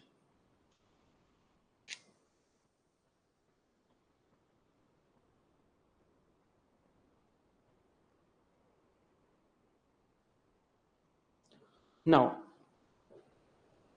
we have to read a few more topics now, but these are fairly easy topics, है ना, तो आराम से पढ़ेंगे. इसमें कुछ, there's not a lot of stuff that we need to do. It's also something that is easy for you to understand, because it's not something where a lot of understanding is required. Lot of understanding will be required when I show you climate change at the end of today's class and I explain to you what is happening in climate change. Okay, now सबसे पहले we have to study the issue of livestock. So we saw economics of animal rearing was part of the syllabus. So livestock is something we have to read. When we have to read livestock, firstly we are going to read about certain data. So we need to see certain data related to livestock.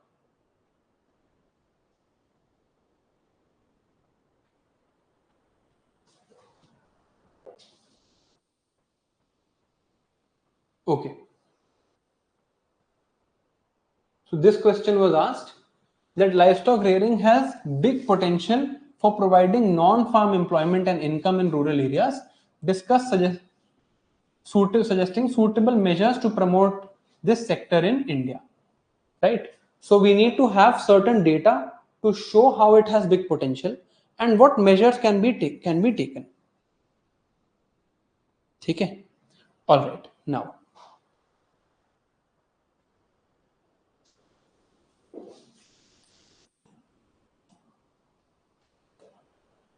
see.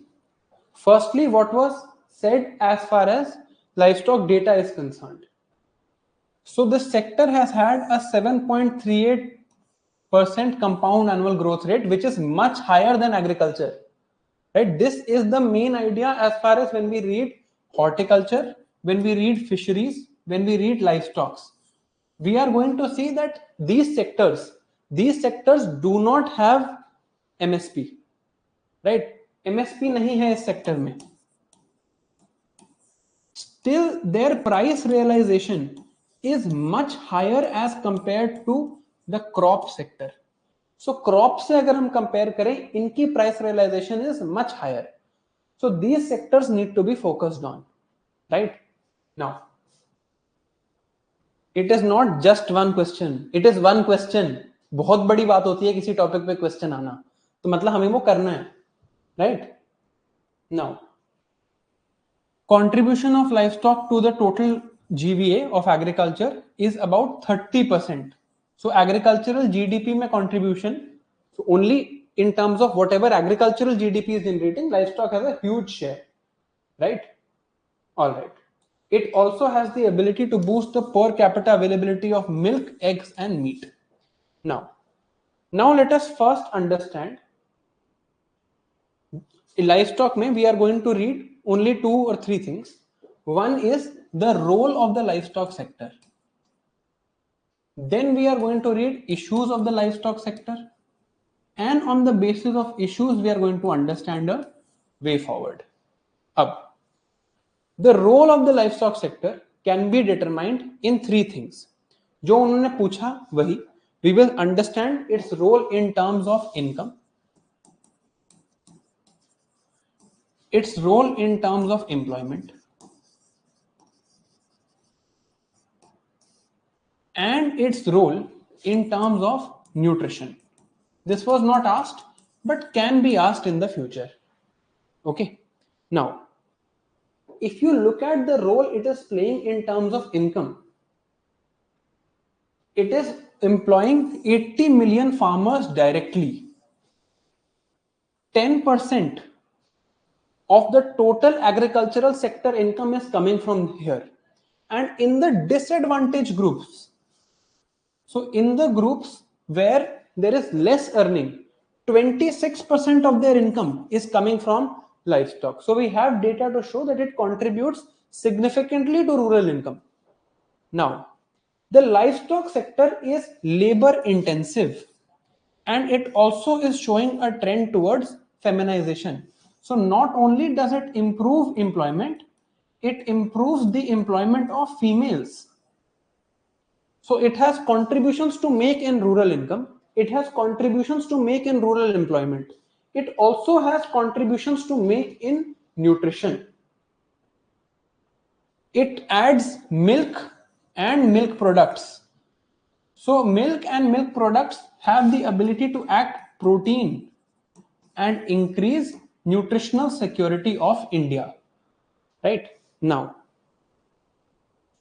you have to tell me and you have to brainstorm the issues of the livestock sector. This should be something that you are able to do now. Right? Issues of the livestock sector. This is something now you have to brainstorm. क्या issues हैं इस sector में? Think of a framework, and on the basis of that framework, you should be able to answer.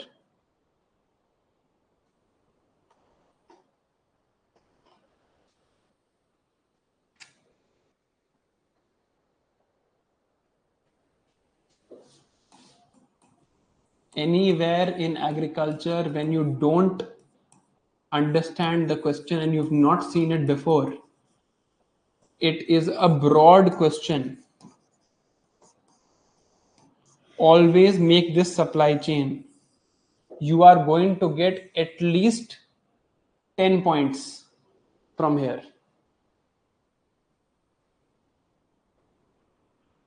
Inputs में क्या issues हैं agriculture livestock में, आप खुद सोचो. We do not have good breeds. We do not have proper artificial insemination. Livestock में grow करने के लिए we need extension services. We need research. That is not happening. We need proper fodder. Feed and fodder is required. Right? These are not there at the input stage. We also need insurance. In case of death happens, right? In terms of production, there can be diseases that might spread. There can be low productivity, and it has an impact on climate change because there is a lot of greenhouse gas emission. As far as marketing is concerned, the idea of market access, the idea of exports facing sanitary and phytosanitary measures, the idea of stuck at low end of value chain, no food processing happening. So we are only selling milk, not selling cheese, right? Then facing competition in global markets. All of these things are things we have read about. अब आप इतने lectures देख चुके हो मेरे साथ कि ये चीज आपके दिमाग में ऑटोमेटिकली आनी चाहिए, right? And then if I have to write a way forward for the livestock sector, again I do not have to think. Better cross breeding and artificial intelligence, better agricultural extension, and now you know enough about agricultural extension to write a way forward here. Ensuring insurance, better fodder availability, the idea of integrated farming systems, which is also something we have read about. If there is lack of market access, use the Amul model, go for cooperatives, go for farmer producer organizations. If productivity is low, proper private sector connection is not there, go for contract farming.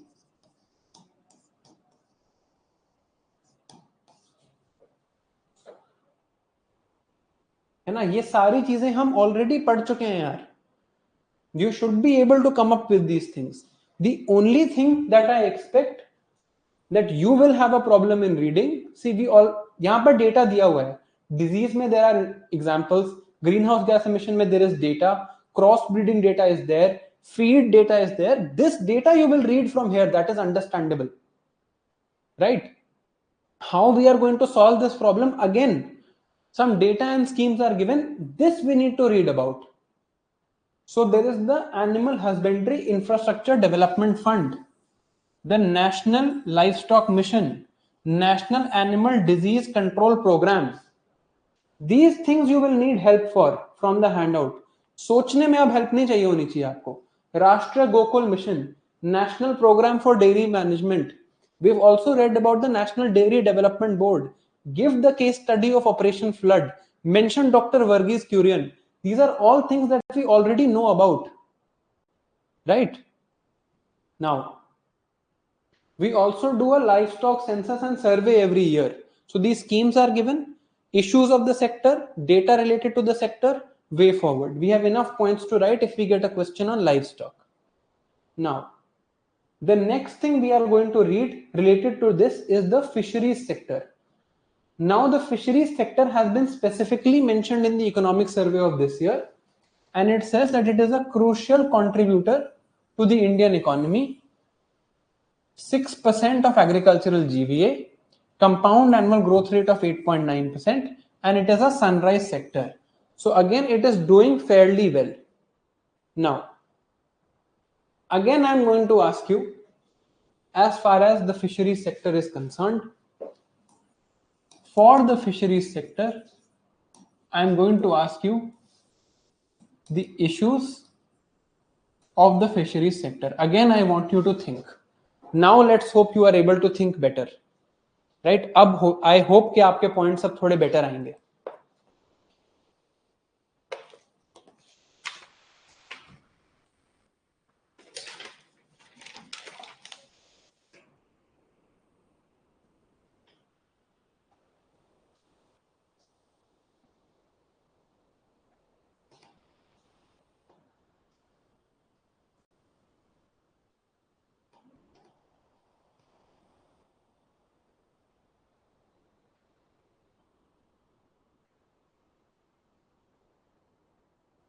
अरे शुभम, ये कैसी बातें कर रहे हो यार? ऐसा क्या हो गया? कैसी बातें कर रहे हो ये?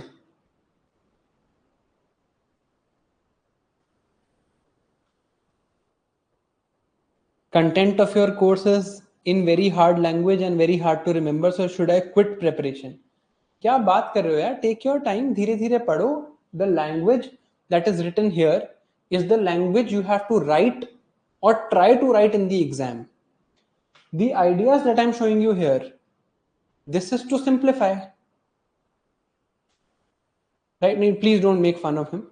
So the idea here, my job is to simplify for you. अगर आपको समझ आ रहा है, धीरे धीरे ही होता है. Right? It's not going to happen on the first day. Right? And if you are facing a vocabulary issue, there is a book called Word Power Made Easy. Read that. Right? But हमें अच्छी vocabulary चाहिए to write good answers. Now,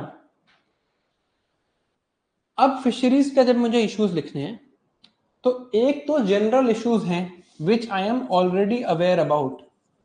यहां पर भी वही problem है of not having extension services, insurance problems, not having proper productivity, capital investment, credit availability. ये issues की प्रॉब्लम मेरे को नहीं है. I need to write specific issues. Specific issues can be written with regards to marine fisheries, with regards to inland fisheries, and with regards to culture fisheries. Culture fisheries is where one particular fish is grown for us to eat it, right? In marine fisheries, there are problems of scope and expansion, problems of infrastructure, and problems of wastage and manpower. In inland fisheries, it is a seasonal thing, so it does not happen in every season. Stocks get depleted and there is a water pollution issue, right? As far as culture fisheries are concerned, they do not diversify. And then there are obviously the general issues that we have read throughout the agriculture sector, so it should not be a problem. Now, if these issues are there, if I have to write a way forward, what will I write in the fisheries sector? क्या लिखूंगा मैं इसमें? Whatever things I have thought of in terms of insurance, in terms of investment, infrastructure, in terms of marketing, in terms of agricultural policy, in terms of agricultural diversification. All of this will be here. The terms that I know about integrated farming system, marketing access, food processing, this is also going to be here. Itna to hai. Now there are some specific terms that we have to read in terms of fisheries as far as way forward is concerned. ये सब तो मैं expect करता हूँ कि अब आप लिख ही लोगे, right? You have enough points to fill the page, right? Extension services, research and development, manpower issue, ये आप लिख लोगे. Post harvest infrastructure is needed, extension services are needed, needing to create farmer producer organizations. इस सब में कोई issue नहीं है, right? Two keywords I want you to write. One is horizontal expansion of fisheries. One is vertical expansion of fisheries. Horizontal expansion of fisheries will mean what? Horizontal expansion of fisheries means कि why only marine and inland? Focus on brackish water also. Focus on ornamental fisheries also. So grow the fisheries sector, go to various areas. And vertical expansion would mean that fisheries are not only relegated to the pond. Think about an integrated farming system where pond water you will use to clean pig sites. Pig dung you will use as fish feed. Right? So horizontal and vertical expansion, these two keywords are important. Now there are also some schemes of the government that I'm sure you know about as far as fisheries are concerned. There is the Pradhan Mantri Matsya Sampad Yojana. Okay. Then there is a national fisheries policy. There is also a fisheries infrastructure development fund. A lot of you have written in the comments, and I'm happy that you are thinking multilaterally. You have written in the comments about the Sri Lankan fishermen issue. This obviously is important. But also, do you remember the idea that we read when we were reading maritime security of ID cards issued to fishermen, of involving the coastal community? I hope ये चीजें भी आपको याद हों, right? These are also things that need to go if a broad question on the fisheries sector is asked in terms of the fishermen. If it is a question on the sector, we'll write about the sector. If it's a question on the fishermen, we'll mention this issue. है ना? Okay. Next, we have to read about the horticulture sector. Now, there are two case studies I would like to mention here. First is a case study by the Niti Aayog. What does the Niti Aayog say? That if you grow pulses, you will make about 40,000 rupees per hectare. If you grow wheat, you will make about 30,000 rupees per hectare. If you grow rice, you will make 35,000 rupees per hectare. But if you grow for horticulture, you are going to make 3 lakh rupees per hectare. This is the difference in return between the wheat rice system and the horticulture system. If you go for fisheries, you are going to make 4.67 lakh rupees per hectare. This data is not directly from the Niti Aayog, it is from the Indian Express. But again, you should understand the huge difference that is there in the horticulture sector versus the other sectors. Okay. Now, again, I will ask the same thing. What is the importance?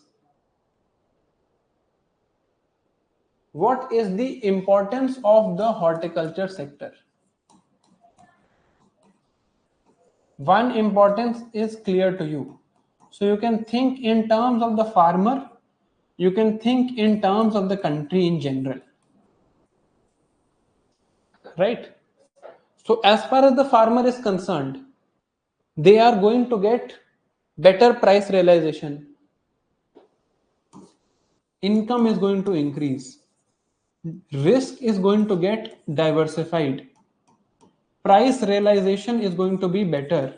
Market access is going to be better. Right? Agriculture, and I want you to write this keyword, is going to transform into agri-business. Okay. As far as the country is concerned, we get nutritional security. Our import burden of oil seeds, of fruits, of vegetables is going to reduce. Right? We are going to get industrial growth because this agricultural price realization is going to fund a structural transformation, firstly in the food processing sector and later in other sectors also. Right? But if it is such a good system, if horticulture is such a good system, why do we not have horticulture? So now we have to understand issues with regards to horticulture sector in India. Again, I am going to ask you to write these issues. Should not be a problem for you now. Right?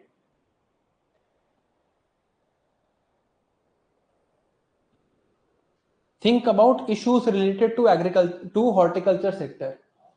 What is the difference in the inputs that are required for horticulture?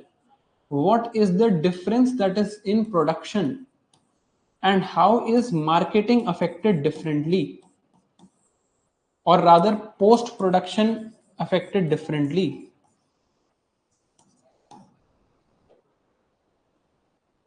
Good. The input cost is much higher. You require better quality of seeds. You require regular irrigation. You require extension services. And these things are not present for farmers who wish to adopt horticulture. Then, as far as production is concerned, they have long harvesting cycles. So they are not going to be harvested in merely 6 months. If you want to plant apples and have a horticultural crop, you need to have a long cycle. The apple tree is going to be planted, the orchard is going to grow, and then finally apples are going to come. So you need to have enough capital to have holding ability because the harvesting cycle is very long. Then the planting density is low. You can grow a lot of wheat in 1 hectare of land, but you cannot grow 100 kg of apples in 1 hectare of land. You need large land holding. Then, as far as post production and marketing are concerned, they are perishable commodities. They will go bad very easily. You need better storage infrastructure. You need supply chain management, which is lacking. Then you will try to export it. For that, you need greater shelf life. You will face sanitary and phytosanitary measures. You might want to sell it to the food processor. Here, there are issues of not having enough food processing in the country. You might want to give it to the domestic market, but because of high prices, there might not be enough domestic demand for your produce. Right? In the domestic market, MSP is not even announced for these products. Right? For horticultural products like apples, bananas, cashews, MSP is not even announced. Right? So now issues are also clear. If issues are clear, way forward should also be clear.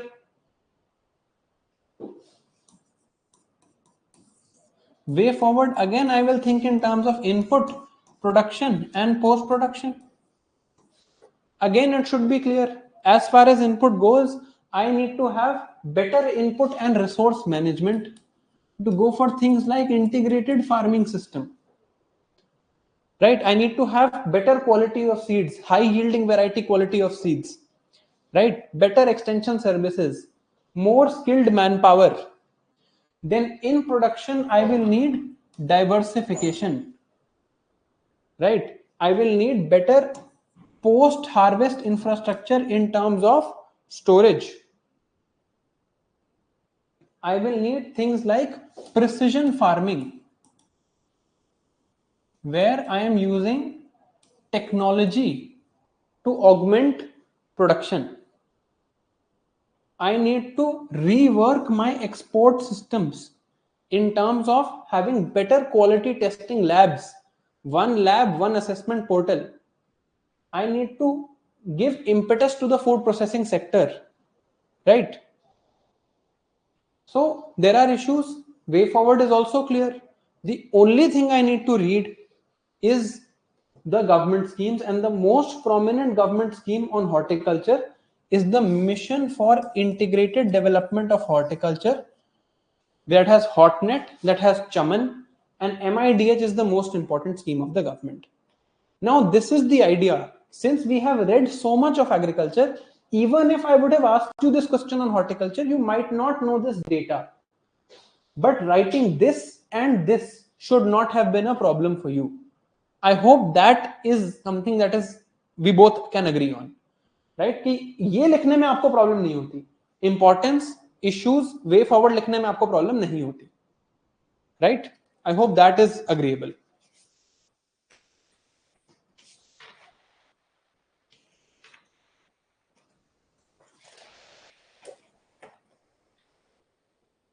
Now,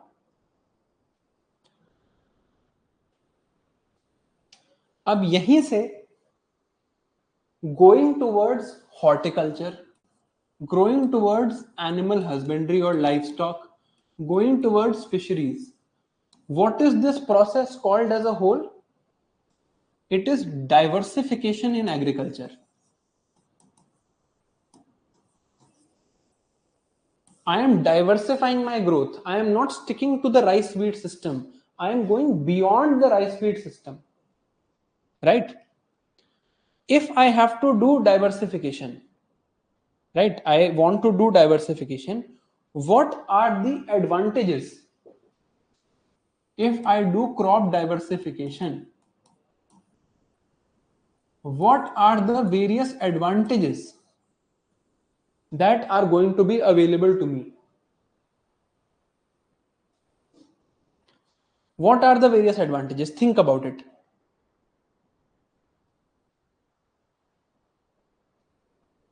बताओ, advantages बताओ. अब अगर इसके advantages लिखने होंगे तो कैसे सोचेंगे? चलो, forget about the advantages. Think about the framework in which I am going to think. Tell me the framework in which I am going to think. Forget about the advantages. Advantages, I think you'll be able to write anyway. Tell me the framework.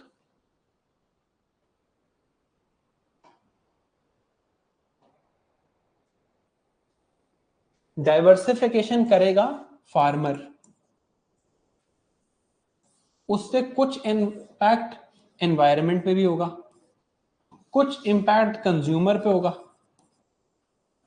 And कुछ impact होगा government पे, है ना? This is clear. अब farmer के time से सोच लो, he will have diversified risk. Even if the wheat crop fails, he is going to have a resilient crop that year. He is going to have some income realization. He is going to have better pesticide management, better fertilizer management, because what is the opposite of diversification? It is monoculture, that I keep growing wheat, then again I grow wheat, then again I grow wheat. Now, wheat takes up a particular set of nutrients from the soil. But if I diversify, I have wheat 1 year, then I have, let's say, pulses, then I have oilseed, then I grow maize, then I grow apples. If I'm doing all of this cycling, what does it lead to? One, my risk is reduced and I have more resilience. Second, in terms of input management, since wheat and pulses do not take up the same nutrients, my fertilizer requirement is going to get lower. If I keep growing wheat, certain pests and weeds will come and infest my fields. But here, even my pesticide management is going to get lower. India is currently stuck at high water crops of rice and wheat. If I diversify, my water management is also going to be better. No wonder that I'm going to have better price realization also, especially if I am able to diversify in terms of horticulture. Then my nutrient management is also going to be better. My soil fertility is also going to be better.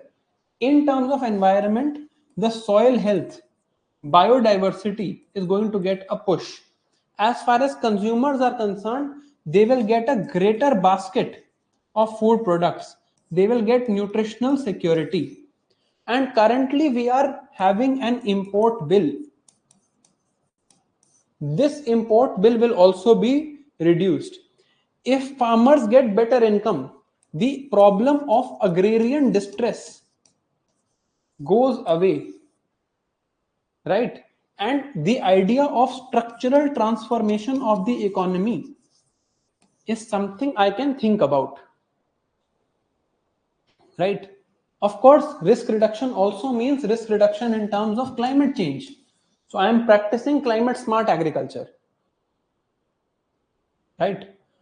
The opposites of this are the challenges of monoculture. So the current cropping pattern in the country,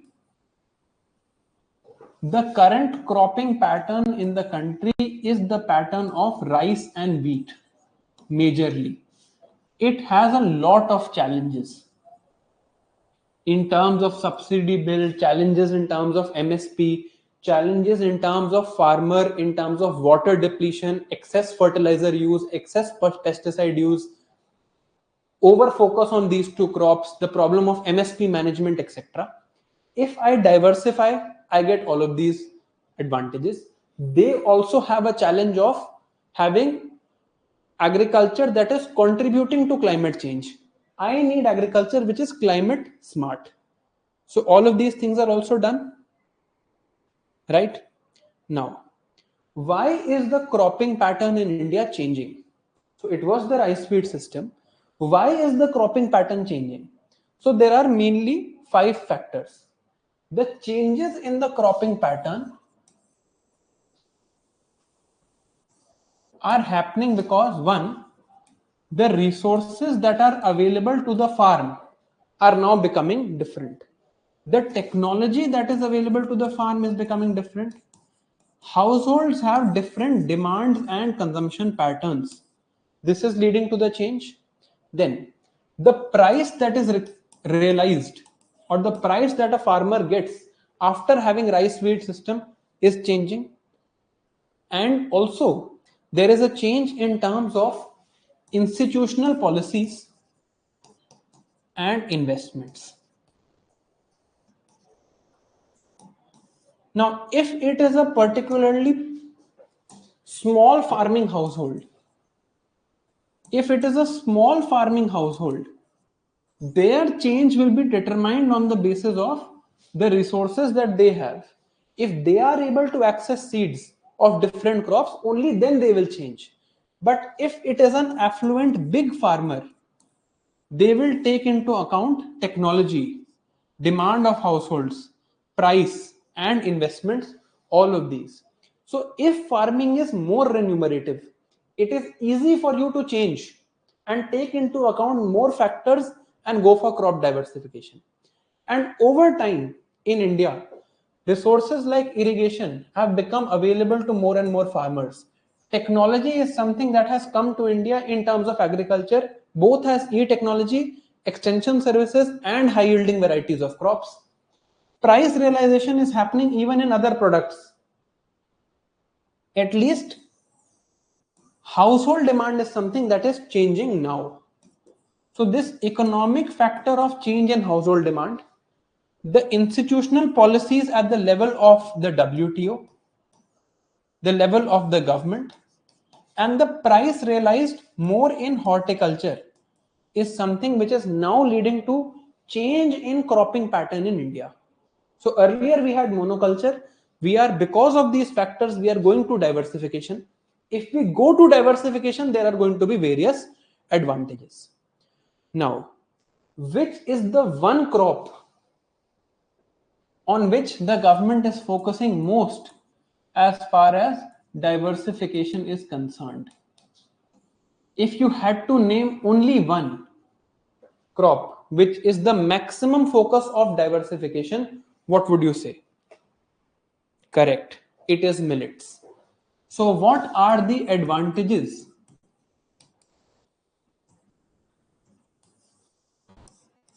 What are the various advantages that we have as far as millets are concerned?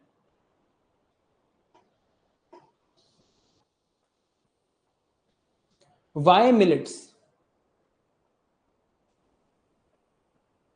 Again, you should be able to write. See, advantages देखते ही क्या सोचना है? Stakeholders. Various stakeholders need to be thought of.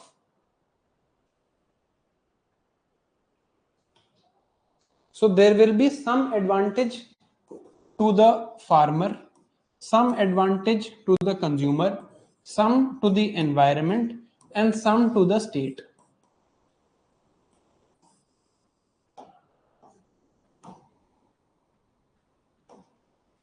है ना? This is something that I'm sure all of you understand.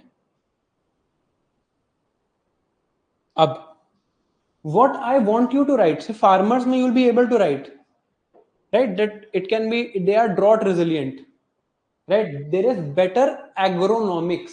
So these keywords are important.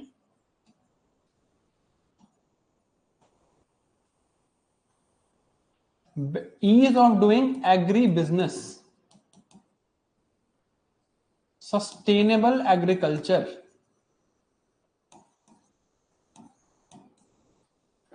These things I want to see now in the answers, right? ये चीज आप लिख लोगे.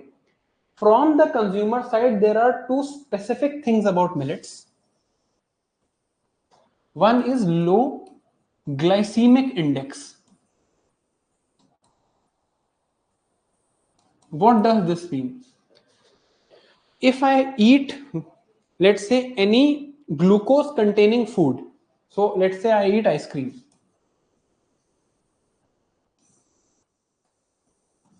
I have eaten ice cream. Glycemic index will calculate the rise of my blood glucose level after eating ice cream. So I've eaten ice cream. How much rise of blood glucose level has happened after eating ice cream? This is the question. Okay. So if I am a diabetic person, what is the main problem of diabetes? The main problem of diabetes is the inability to control high blood glucose levels. So if I am a diabetic person, if I have a food like ice cream which has a high glycemic index, my body anyway cannot manage blood glucose levels. So I will eat ice cream, my blood glucose will shoot up and diabetes will create my problem. So I need foods that have low glycemic index. Low glycemic index foods can still be eaten by me because I don't want a high rise in terms of blood glucose level. It is not a sugar spike. It is a blood glucose level rise. They are two different things. Okay. Now, the other term I want you to remember is they are gluten free. Now, gluten is something which is there in wheat. The ability of wheat to be crushed into atta and then be made into bread.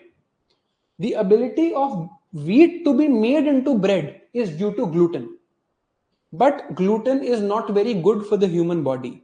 There are people who cannot process gluten properly.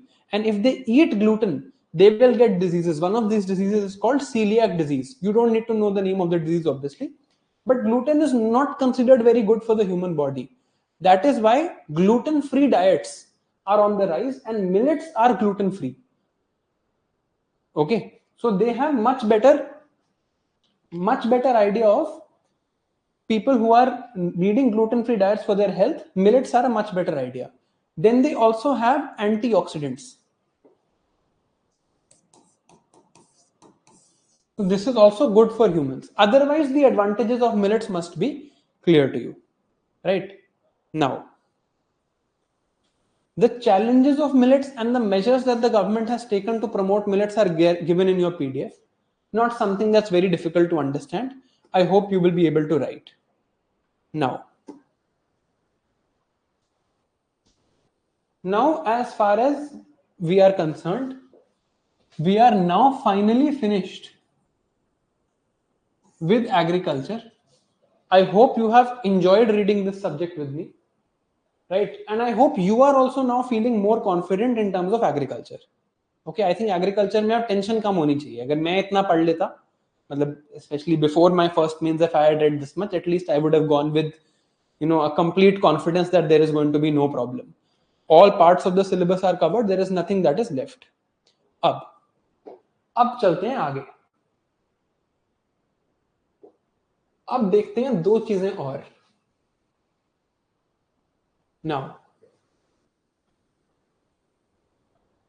let us look at the syllabus we have for environment and disaster management. ठीक है? Environment and disaster management combined. See, so far we have read internal security. Again, इसमें भी I am assuming that should be no problem. This is 50 marks. Agriculture is 50 marks in GS3. The distinction that these two subjects have is that these are some things you do not read for prelims. You have no idea about it. है ना, आपको कुछ idea नहीं था, but I think now you can say कि यार इन 100 number में तो GS3 में प्रॉब्लम नहीं है. The other three things in GS3 is environment and disaster management, science and technology, and economy. These are also 50 marks each. So 50 marks, 50 marks, and 50 marks. This also we have discussed. But the good thing about these three things is that you are not starting from scratch. You are not at level 0. आपने कुछ पढ़ रखा है. Right? Now, so now let us understand. We'll now do environment and disaster management. Then we'll do science and tech. And in the next few classes, we are going to cover these subjects. My expectation from you will be that things that are specifically meant for the prelims, that you will still understand, and at least आप इतना वो रखोगे कि आप उसको revise करके आओगे. उसके बियॉन्ड जो चीजें हैं वो मैं आपको पढ़ाऊंगा. जैसे for example, I cannot teach you greenhouse effect here, right? When we are reading climate change, which is the next topic we are going to read, I am not going to teach you the greenhouse effect. What I am going to teach you is the decisions that were taken in COP28. This is my job. I hope you will also agree to this. कि अगर मैं आपको prelims के perspective से पढ़ाने लग जाऊं, it took me 15 classes to finish science and tech for prelims, और वो classes अब YouTube पे भी हैं. Prelims के लिए जो है वो आप खुद करके आओगे, उसके आगे का काम मेरा है, right? All right. So, अब let us understand environment first, है ना? Environment का वो देखते हैं. Conservation, environmental pollution, degradation, environmental impact assessment. तो इन्होंने हमें कुछ खास बताया नहीं है इस सिलेबस से. Conservation can mean anything. Environmental pollution and degradation can mean anything. It's a very broad syllabus. One thing they have told us that environmental impact assessment मुझे अच्छे से करना है. अब अगर सिलेबस इतना वीक है तो इसका तरीका क्या है? How do I solve this problem? I can solve this problem by looking at previous year questions. तो मैं एक बार previous year questions देख लेता हूं environment के सारे जो आज तक आए हैं, and that will help me understand what I have to read and what I do not have to read. Right? This is agriculture. This is not a problem. This is also agriculture. Still agriculture. Okay.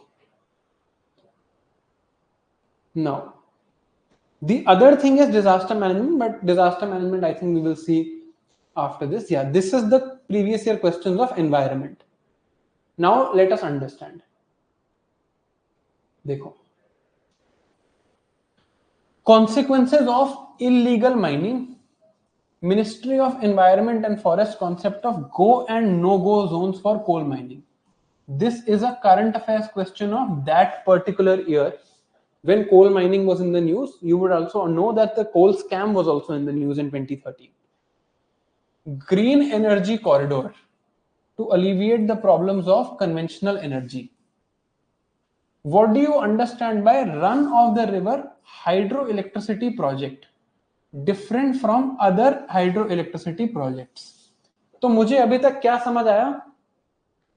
That energy becomes an issue that I have to read. अब क्या energy कहीं और भी है syllabus में? तो GS3 के syllabus में इकोनॉमी में एनर्जी वैसे भी है. So it is something we would have read anyway. Now, enumerate national water policy of India. Okay. Taking river Ganges as an example, discuss the strategies which may be adopted for river water pollution control and management, legal provisions for management and handling of hazardous waste in India. So this is waste management and water management. Water के बारे में already we have read a lot, but water pollution is something we should read about. अभी तक ये लग रहा है questions देख के. आगे चलते हैं. Should the pursuit of carbon credit and clean development mechanism set up under UNFCCC be maintained even though there has been a massive slide in the value of a carbon credit discussed with respect to India's energy needs for economic growth? Now, UNFCCC becomes an important thing I have to read in terms of climate change mechanisms. So climate change becomes a topic. Right, and the international mechanisms around it, the carbon credits and clean development mechanism are things that are inspired from the Kyoto Protocol. This is anyway before the Paris Agreement has happened.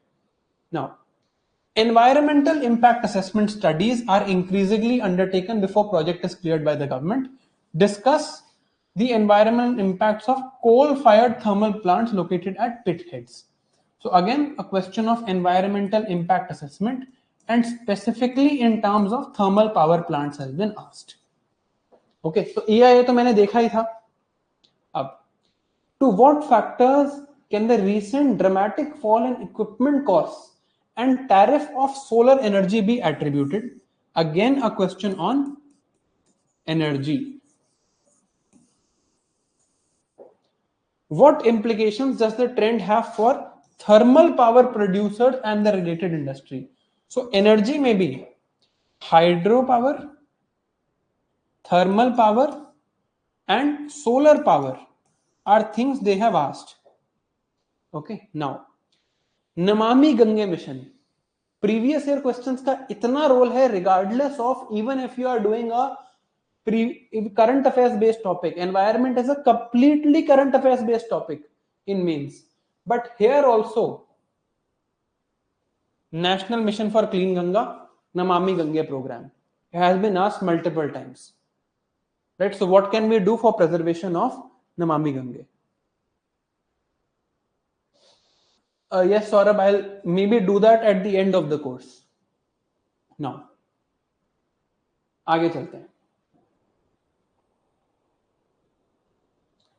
Rehabilitation of human settlements is one of the most important environmental impacts, controversy while planning major projects, mitigation of this impact while proposing major developmental projects.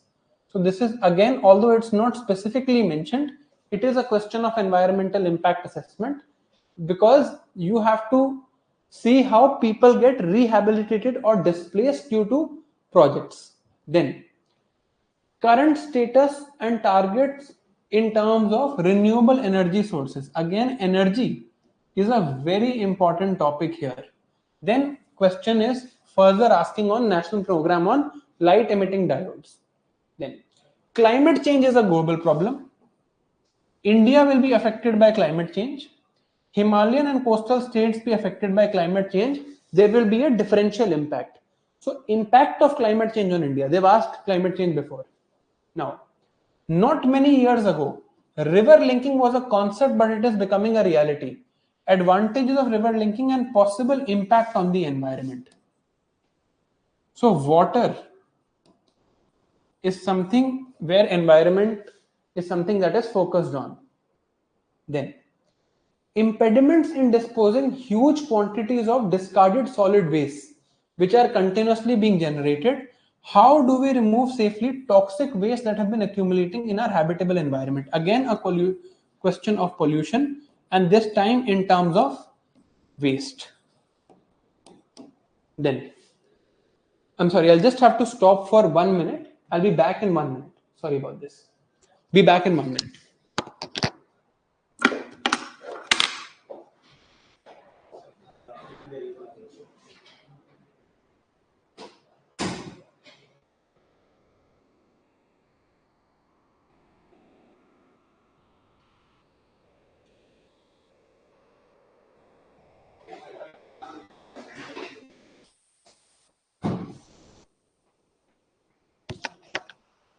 Yeah, sorry about that.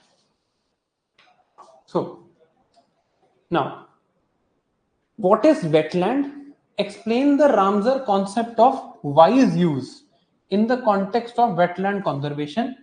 Two examples of Ramsar sites from India. So, conservation, they have asked wetland conservation. Okay, now,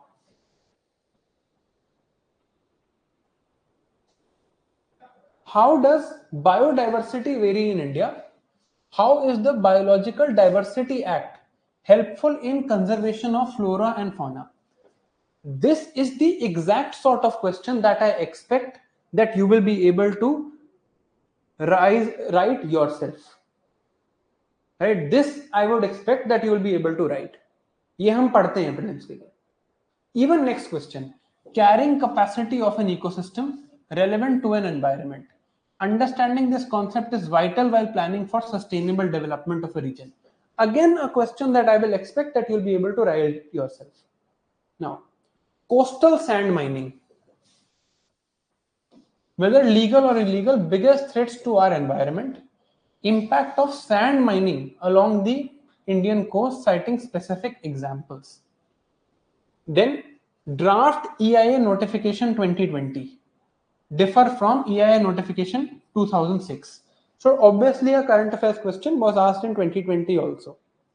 Then, water is a consistent theme in environment. So Jal Shakti Abhiyan for water conservation and water security. They have multiple times also asked about River Ganga. Sunlight and solar energy is also a repeated theme. So electric energy from sunlight in contrast to conventional energy generation, initiatives offered by our government for this purpose.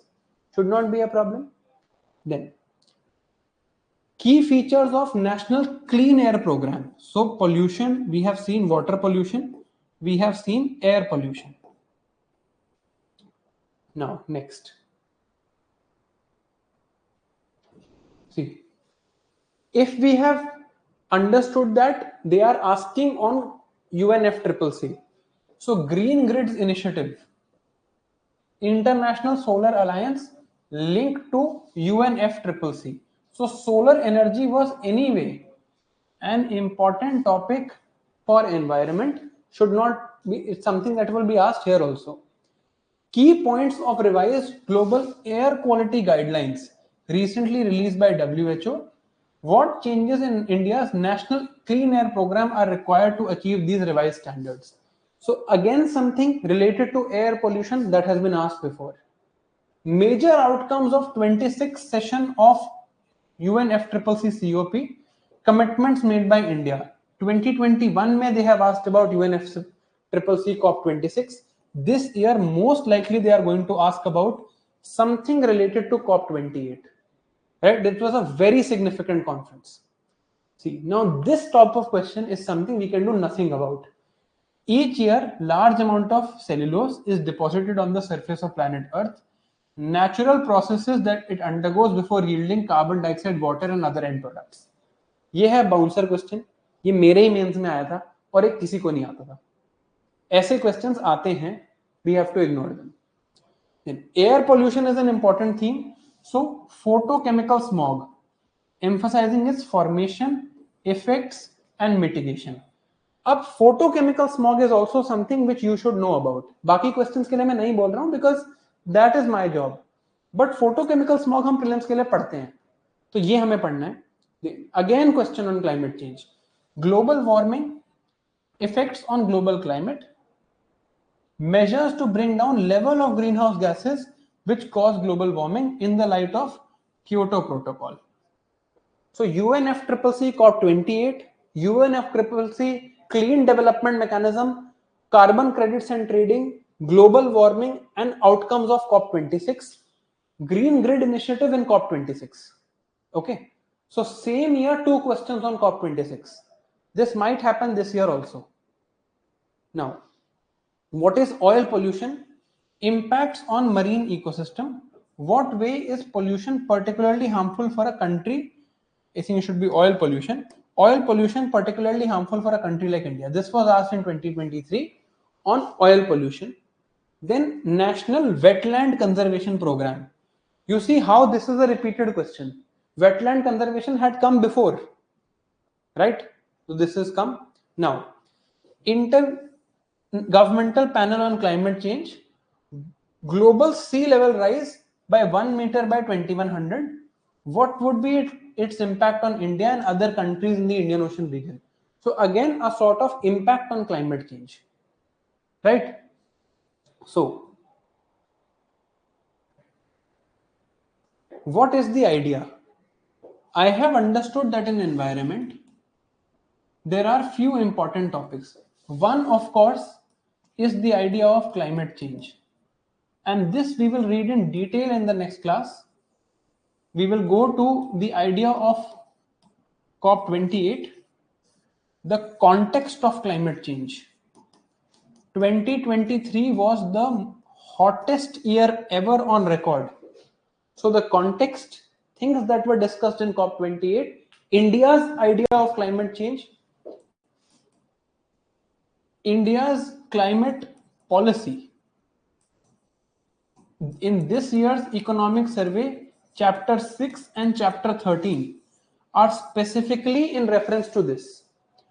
From here, we also understand another topic called energy in India. Now, energy, if you look at the GS3 syllabus, energy is something that is mentioned in economy also. So if we look at GS3 syllabus, infrastructure, energy. So ये वैसे भी हमें पढ़ना है. So India's energy transition and various things like solar energy, wind energy, renewable energy mainly, and the idea of thermal power plants. Then we see there is a focus on air pollution, focus on water pollution. So pollution becomes an idea we have to study. And then we have to study environmental impact assessment. Okay. So all of these things we have to cover for environment. But again, there are things you have to read for prelims also. Prelims की चीजें आप वैसे भी पढ़ोगे, right? You have to read it completely as a subject. And for those people who are giving prelims next year, I teach environment for prelims also. I'll be teaching it next year also. If you want a list of topics you have to cover, I will give that to you. My endeavor in this next 4 classes that we are going to take on environment and disaster management is simple. Usually for the mains, people read a current affairs compilation. This is all that they read for environment and disaster management. My endeavor is firstly कि आपको ये ना पढ़ना पड़े. I am going to cover the economic survey on climate change and energy transition. I am going to cover every article that has appeared in the Indian Express in the past 8 months on the idea of environment and disaster management. If there has been an article in the Indian Express that has appeared in the past 8 months, I'm going to cover it with you. Of course, in climate change, I'm going to go into detail of COP28. whatever themes have been repeatedly asked in previous year questions, like we saw solar energy, wind energy, things like thermal power plants, wetland conservation. These are also things that I will cover. Iske beyond, right? Going into what has and whatever is written in this popular coaching compilation, anyway it is made from the newspaper. अगर ये cover हो जाएगा तो ये तो cover हो ही जाएगा. So whatever is written in the compilation, the current affairs compilation, whatever has been asked in the previous year questions, any article that has appeared in the Indian Express in the past 8 months, and the idea of the economic survey on climate change and environment. This entire thing is something we are going to cover here. I hope this idea is satisfactory, because obviously I cannot cover environment completely. Right? Now, I hope this much is clear. In the next class, we are going to read climate change. When we read climate change, you do not have to read anything in the background other than the idea of greenhouse gas effect and basics of climate change that we read for prelims also. Next class is going to be centered around climate change, India's policy on climate change, India's energy transition, the idea of COP28, what is mitigation, adaptation, loss and damage, the global goal on adaptation, the idea of loss and damage fund being operationalized. All of this is going to be covered here. इसके बाद जो next class होगी environment की, I will give you a list of the topics I am going to cover, and I will give you a list of the topics that you should read from the prelims perspective. ठीक है? I can give you the content for prelims perspective of those topics that are required in mains, but I cannot teach everything, right? So I hope this much is okay. जो prelims के लिए पढ़ना होता है, I can give you the content for it, but I can't teach it again. Okay? जो mains के लिए पढ़ना है prelims के अलावा, that I am very happy to help you with. Right? Now, Aru, I will take them now next year in January, Feb. I took them in 2023. And I'll give you you don't have to read any current affairs compilation. This is specifically for people who are giving mains this year. Don't read a current affairs compilation. Read what I'm giving you here, because I am reading it. Nothing that is given here will be left. Okay? All right. So I think this is clear. I would like to thank you for your patient listening. And next class, we are going to start with the idea of climate change. See you. Bye-bye. Have a good evening.